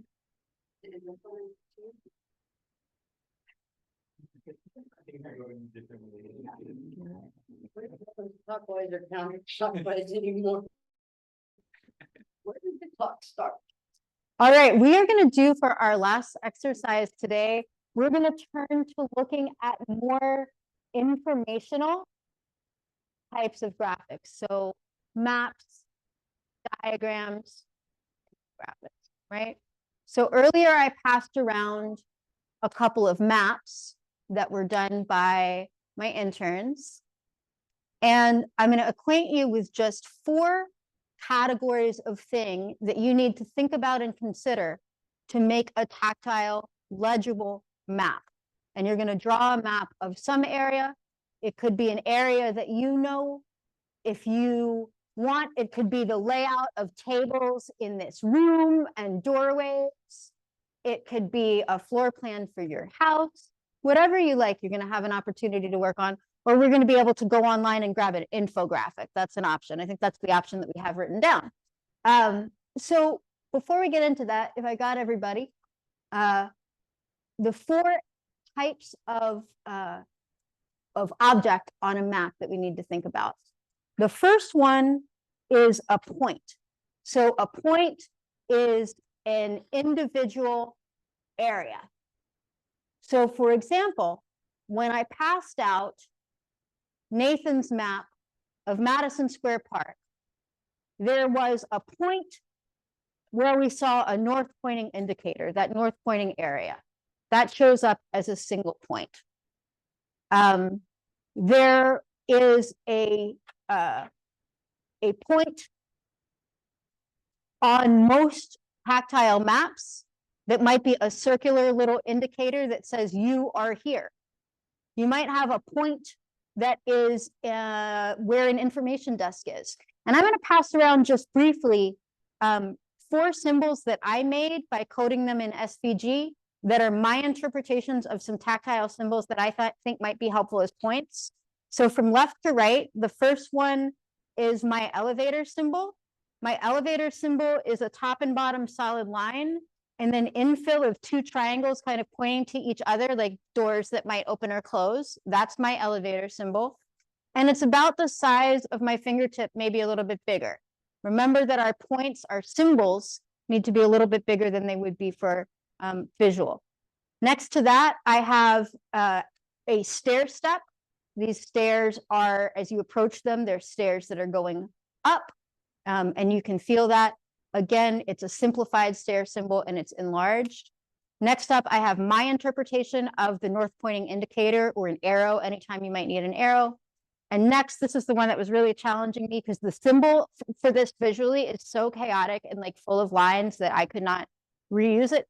So I just have an X mark inside a circle, and that's my revolving door. And then under that, I have the same things repeated, bigger, and then I have just the elevator in 2 extra large sizes. So I'm going to pass this around just so you can see some symbols that were sort of born for tactile. I'll pass to Janine first. So those are points. Anytime you have a particular object that you need somebody to be able to locate, that's a point. So think about your design and think about what your points are. After that, we have our lines. So you might have multiple line types. Let me get actually to my correct slide for this. We talked about, okay, library of symbols for our points shouldn't be smaller than the pad of your finger. You don't want to stack your symbols on top of other lines if you can help it. If you're going to use a symbol like my elevator or my stair and it doesn't have a label aside from itself, unlabeled symbols should be kept to no more than about 5 per map, because cognitive load means that most people can't remember more than 4 or 5 unlabeled symbols, unless, you know, of course, the rules change if you're designing for an architect and they're going to be using these symbols every day of their life. Go wild. But for a casual reader, don't go above 5 unlabeled symbols, right? For our lines, oh, I think, did you want to, on points, is there an image description up there? Oh. That I almost missed? Yeah, there's an image, a point image of a BART map in San Francisco with different symbols that basically indicate different parts of the map. Yeah. Thank you. So this was done by the Lighthouse in San Francisco and has a really robust symbol set. So we like to point people to this one because it's just so coherent. And there are a lot of blind people in California that are actually using these BART maps pretty successfully. So talking about lines, one of the most challenging things with bringing previously visual graphics into tactile is, what do you do about color? So does anybody remember the flattening the curve graphic from the lockdown? So the flattening the curve graphic showed what would happen if we just ignored social distancing, and it wasn't good, right? So it was a big, bold, angry red line, and it went way up and crested, and then it went way back down, very dramatic, and it was red. And then there was a blue line to show what would happen if everyone behaved themselves and put the mask on and stayed 6 feet away. It was a gentler curve. It was blue. I'm making it with my hand. It never crested as high as the red one, and it had a smoother arc. And then there was another line, I don't remember what color it was, maybe green, for the healthcare capacity, which held steady. So that was a green line just going across the base of this graph. And it was iconic at the time. This was, people thought that it was a really great example of graphic design. But when you get that as a blind person, you cannot have red or blue or green anymore. How do you convey, and how do you convey kind of the personality of those colors, especially like the angry red one, the attention getter? So when we had the flattening the curve graphic, the previously red line was just a big, fat, bold, very thick line, right?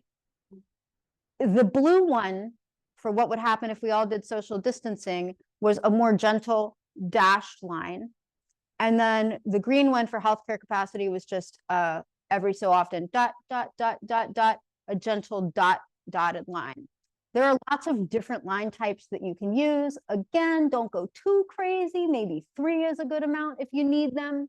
And you're going to label them on a key, or if it's a line, you can label it. If it's a graph, you can, or a street, you can label it at its edge. So if color is doing semantic work, you can make it multiple line types. If color is there just to look pretty, you can discard the color, and you can use dashed lines, solid lines, all those kinds of things. All right. And there's an image on this slide of a line chart that has varying, just different types of lines that are dashed and solid and dotted to use texture rather than color for delineation. Exactly. And then we get into textures. Again, we use different textures when you can't use color to communicate something that is semantically important. So thinking about textures that are big enough that they're individual components, maybe you can feel with a fingertip. What are some textures other than blank space, white space, and like solid infill? What are some other textures that we can think of using? Just shout them out. Crosshatch. Yeah, crosshatch. Dots, yep. I'm also cheating because I'm looking at the slide, Okay. but I mean, I knew that. Or how about vertical lines. Yeah, Like you put it like parallel lines or horizontal or diagonal. yeah, What about like curvy swirls, like? yeah. We use the mic. Curvy swirl. You say it again. Curvy swirls. Yes. So there are all kinds of options. Again, you probably want to leave it at 3 or 4. And if you're going to use a texture and it doesn't have a label, you might put a little square of that texture on a separate page. And of course, that's going to be part of your key to what you're doing. And we don't always have to use a bunch of infill textures, but like on this Madison Square Park map that I passed out earlier, we had a texture for the playground. We had a texture of little circles for the dog park. And then we used white space in some other places like the reflecting pool. So only use those textures if you want to create tactile contrast, if it's an art piece, or if you're communicating something semantic, and always put them in your key if you're going to have a key. Oh, sorry. Oh, go for it. Yeah. So you mentioned earlier, if a symbol is not labeled at point of use, 5 or fewer, Mhm. and then with textures, you said 3 or 4. Is that different than what you would consider the upper range for texture versus symbol, or in general, 5 or fewer, but 3 or 4 is ideal? That kind of comes from my personal opinion and my instinct. And my reason for saying that about texture is if you're filling up too many areas with too many different textures, it just starts to feel very busy and blurry. I personally think you can get away with a few more symbols and that you should take it kind of easy with textures, but there's an exception to every rule. Like if you're doing a topographical map and we need to show lots of different types of land and water, and like we need rivers to be different than lakes, that kind of thing, there might be a situation where it is acceptable to go 5 textures, 6 textures if you need to. But I would kind of take it easier on textures. What do you think, Lauren? Agreed, Well, yeah. Actually, that's exactly what I was gonna ask about. I've seen, a swill representation of 5 versions of the state of Texas. Mm-hmm. And there was one with no infill at all, just so you could see the outline. And then they had a dot where the capital was. And of course, this also had Braille. Mm-hmm. And so you had a kind of like a abbreviated legend, if you will. And then the other 4, and it was on a larger sheet of swill paper than what you're using today.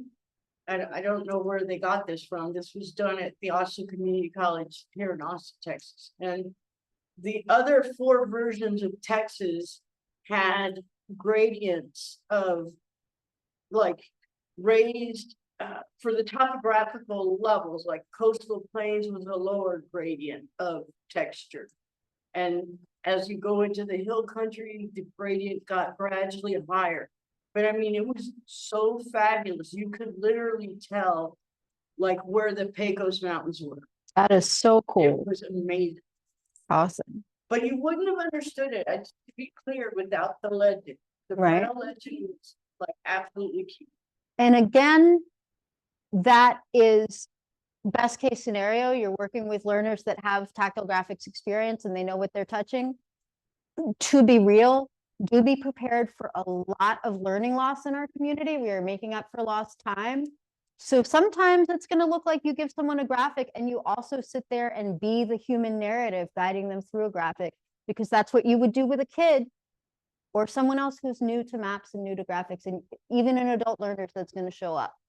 That's a really great point with these maps. Even with the Braille legend, it took me about an hour to understand it all.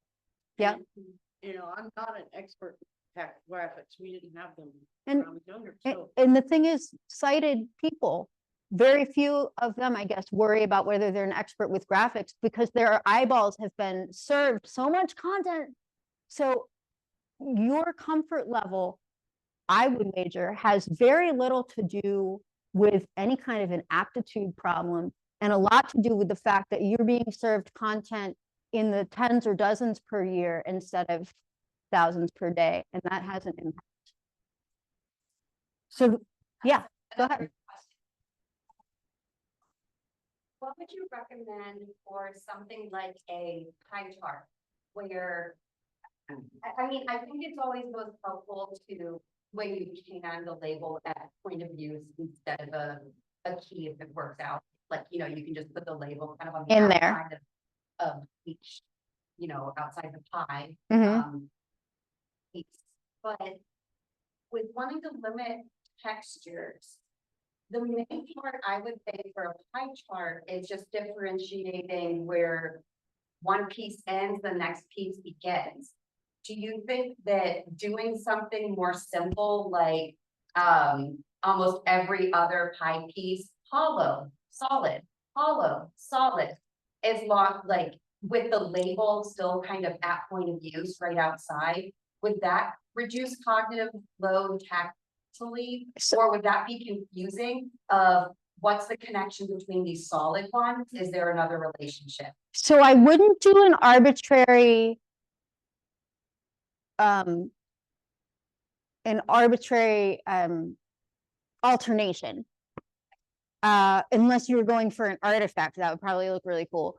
So you can do a white pie, meaning you can just do the outline of the pie chart and then the spokes, and you can have each slice be white space or blank space with a Braille label. And if it's a pie chart, you might even not even need to abbreviate. You could have the whole, you know, if I'm doing boroughs by population, you know, Manhattan, Brooklyn, Staten Island. If my pie is a page, I can get the whole label in there and just put it in the white space and it's perfectly clear. We might not even need to play with texture. If you wanted to play with texture, maybe you've got a learner that reads tactile graphics and they can understand raised line drawings. Maybe you're doing a relief for them. They might not even be a Braille user. It could be that they're only understanding the textures. So for that learner, like maybe you're going to do stripes in one, white space in another, wavies in another. A lot of it is responding to who you're actually communicating with. But there are lots of valid approaches. So speaking of go I ahead. was gonna say, we should, in the interest of time, we want to get through this activity. We should move on and then Yep. do. So speaking of labels, if Braille were print, anybody know what font size it would be? Million. Yes. We heard 1 million was the guess. 36. So that means we can't fit as much Braille as we can fit print. So we might need to label things with an abbreviation. So instead of Brooklyn, I might say BK and spell it out as Brooklyn on the key, right? And the key's on a separate page.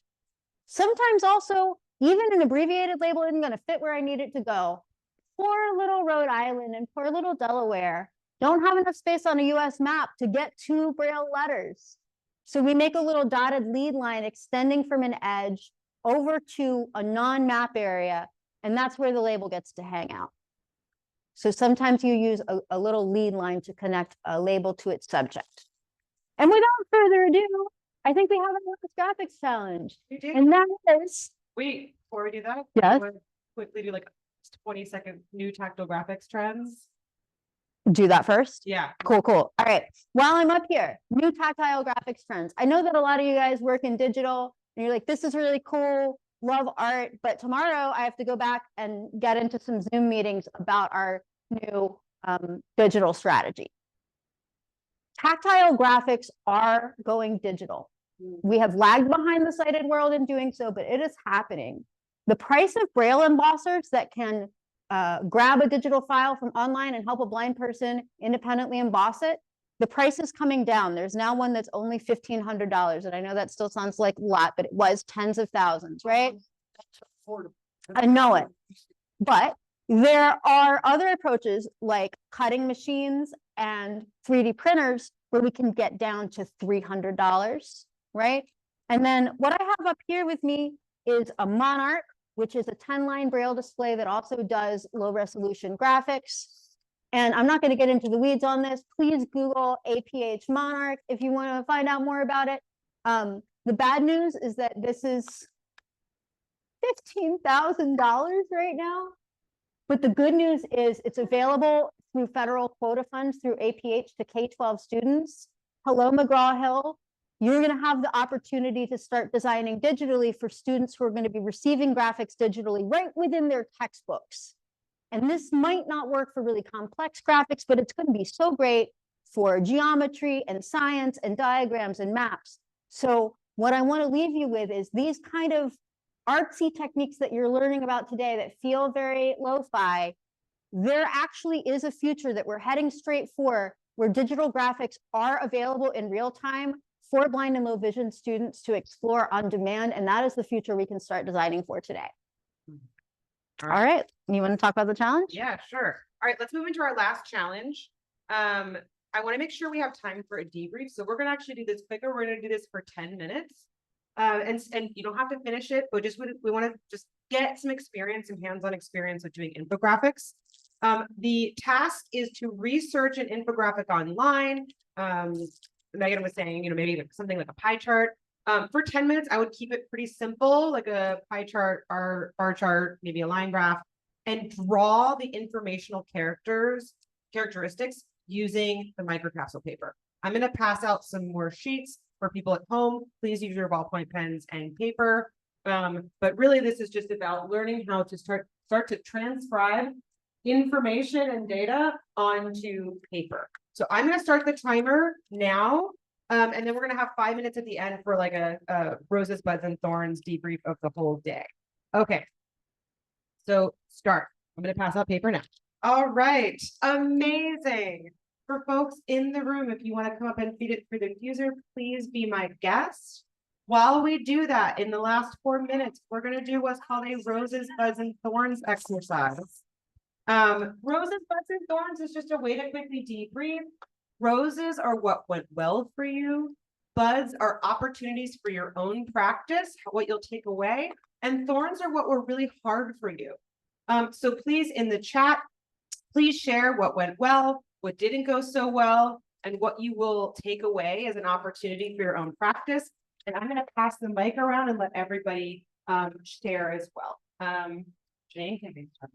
Sure. So what was well for me? I love the beginning when we were just drawing the rest of the kind of one first. And then I drew pictures of stars and some astronomy symbols and things that I really know well, what they look like, the alphabet letters and cats and small. And then when we did the figurines, the little, shoulder alignment stuff, that was a little harder. I wouldn't say exactly challenging, but it was harder because I wanted to make it three-dimensional where you can show perspective. So if you put the guys, the girls, hands crossed in front of you, you can't really tell that on paper when you're using a blackboard. And so that was a little frustrating, trying to figure out how to show this arm is behind and this arm is in front. The thing that was the most challenging for me was the infographics, because frankly, I don't understand them myself well enough. So I was looking up information about infographics and trying to get a better understanding of them. So I really couldn't think of even anything to draw because I don't honestly understand them myself. Thank you, Julie. Thank you.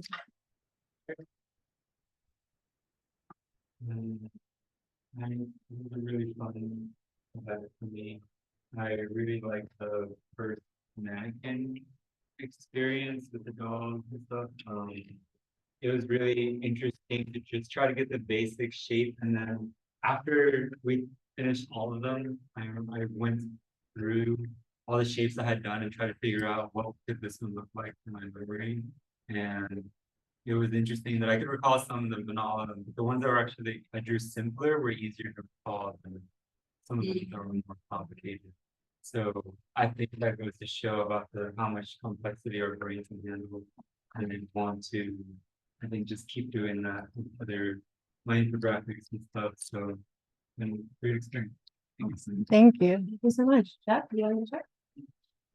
I'm holding up the sensational blackboard. This thing kind of blew my mind with the idea of being able to create tactile graphics. Yeah. on the fly. I never really thought of being able to do that, or, just being able to communicate in, I wouldn't say a graphical thing. It's such immediacy. Yeah. It was very challenging to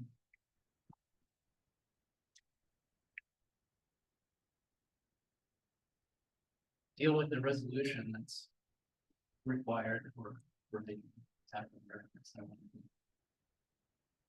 always go into too much detail. I can't think of anything that was. Lauren, can I pop in there for just a quick second? Yeah, of course. One thing I forgot to say, in my digital graphics trends to watch out for, there's another really exciting trend coming our way, which is audio enriched tactile graphics. That's when you have a tactile graphic on a digital tablet, and when you touch it, it can tell you more things. So if you're someone that wants to pack in more information in space that there isn't room, that's coming our way. You can look at the T3 talking tactile tablet from Touch Graphics, which is one example of that approach. More on that some other time. I similarly, I thought that oh gosh, I forgot the name of it, the sensational blackboard, that was really neat. And exciting that there was something that was so accessible in terms of price of being able to like do something, I don't know, and just on the go. I also just found I really enjoyed the hands-on portions of like the examples, and then okay, now what would you do,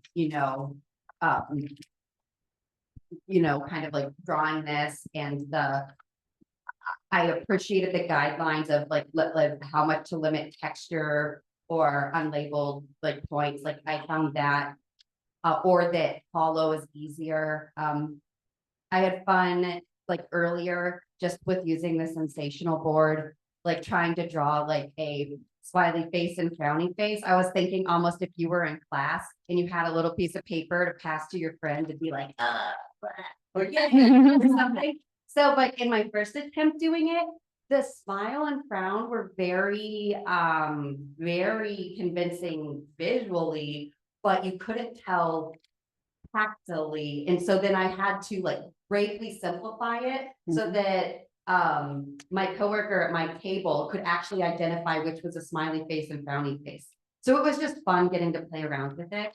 I guess a little bit of a thorn. I was hoping to get some information on how we can address the digital graphics that we make such that they can easily be converted to embossed things, because like we're going to be creating digital things, not like printed out things we're shipping to people. And so mostly like SVG, but I was which this was amazing, but I was hoping to get a little more information on, okay, so SVG, what are the things to do to make sure that your stuff, when it goes out, someone could easily just emboss that or convert it to like something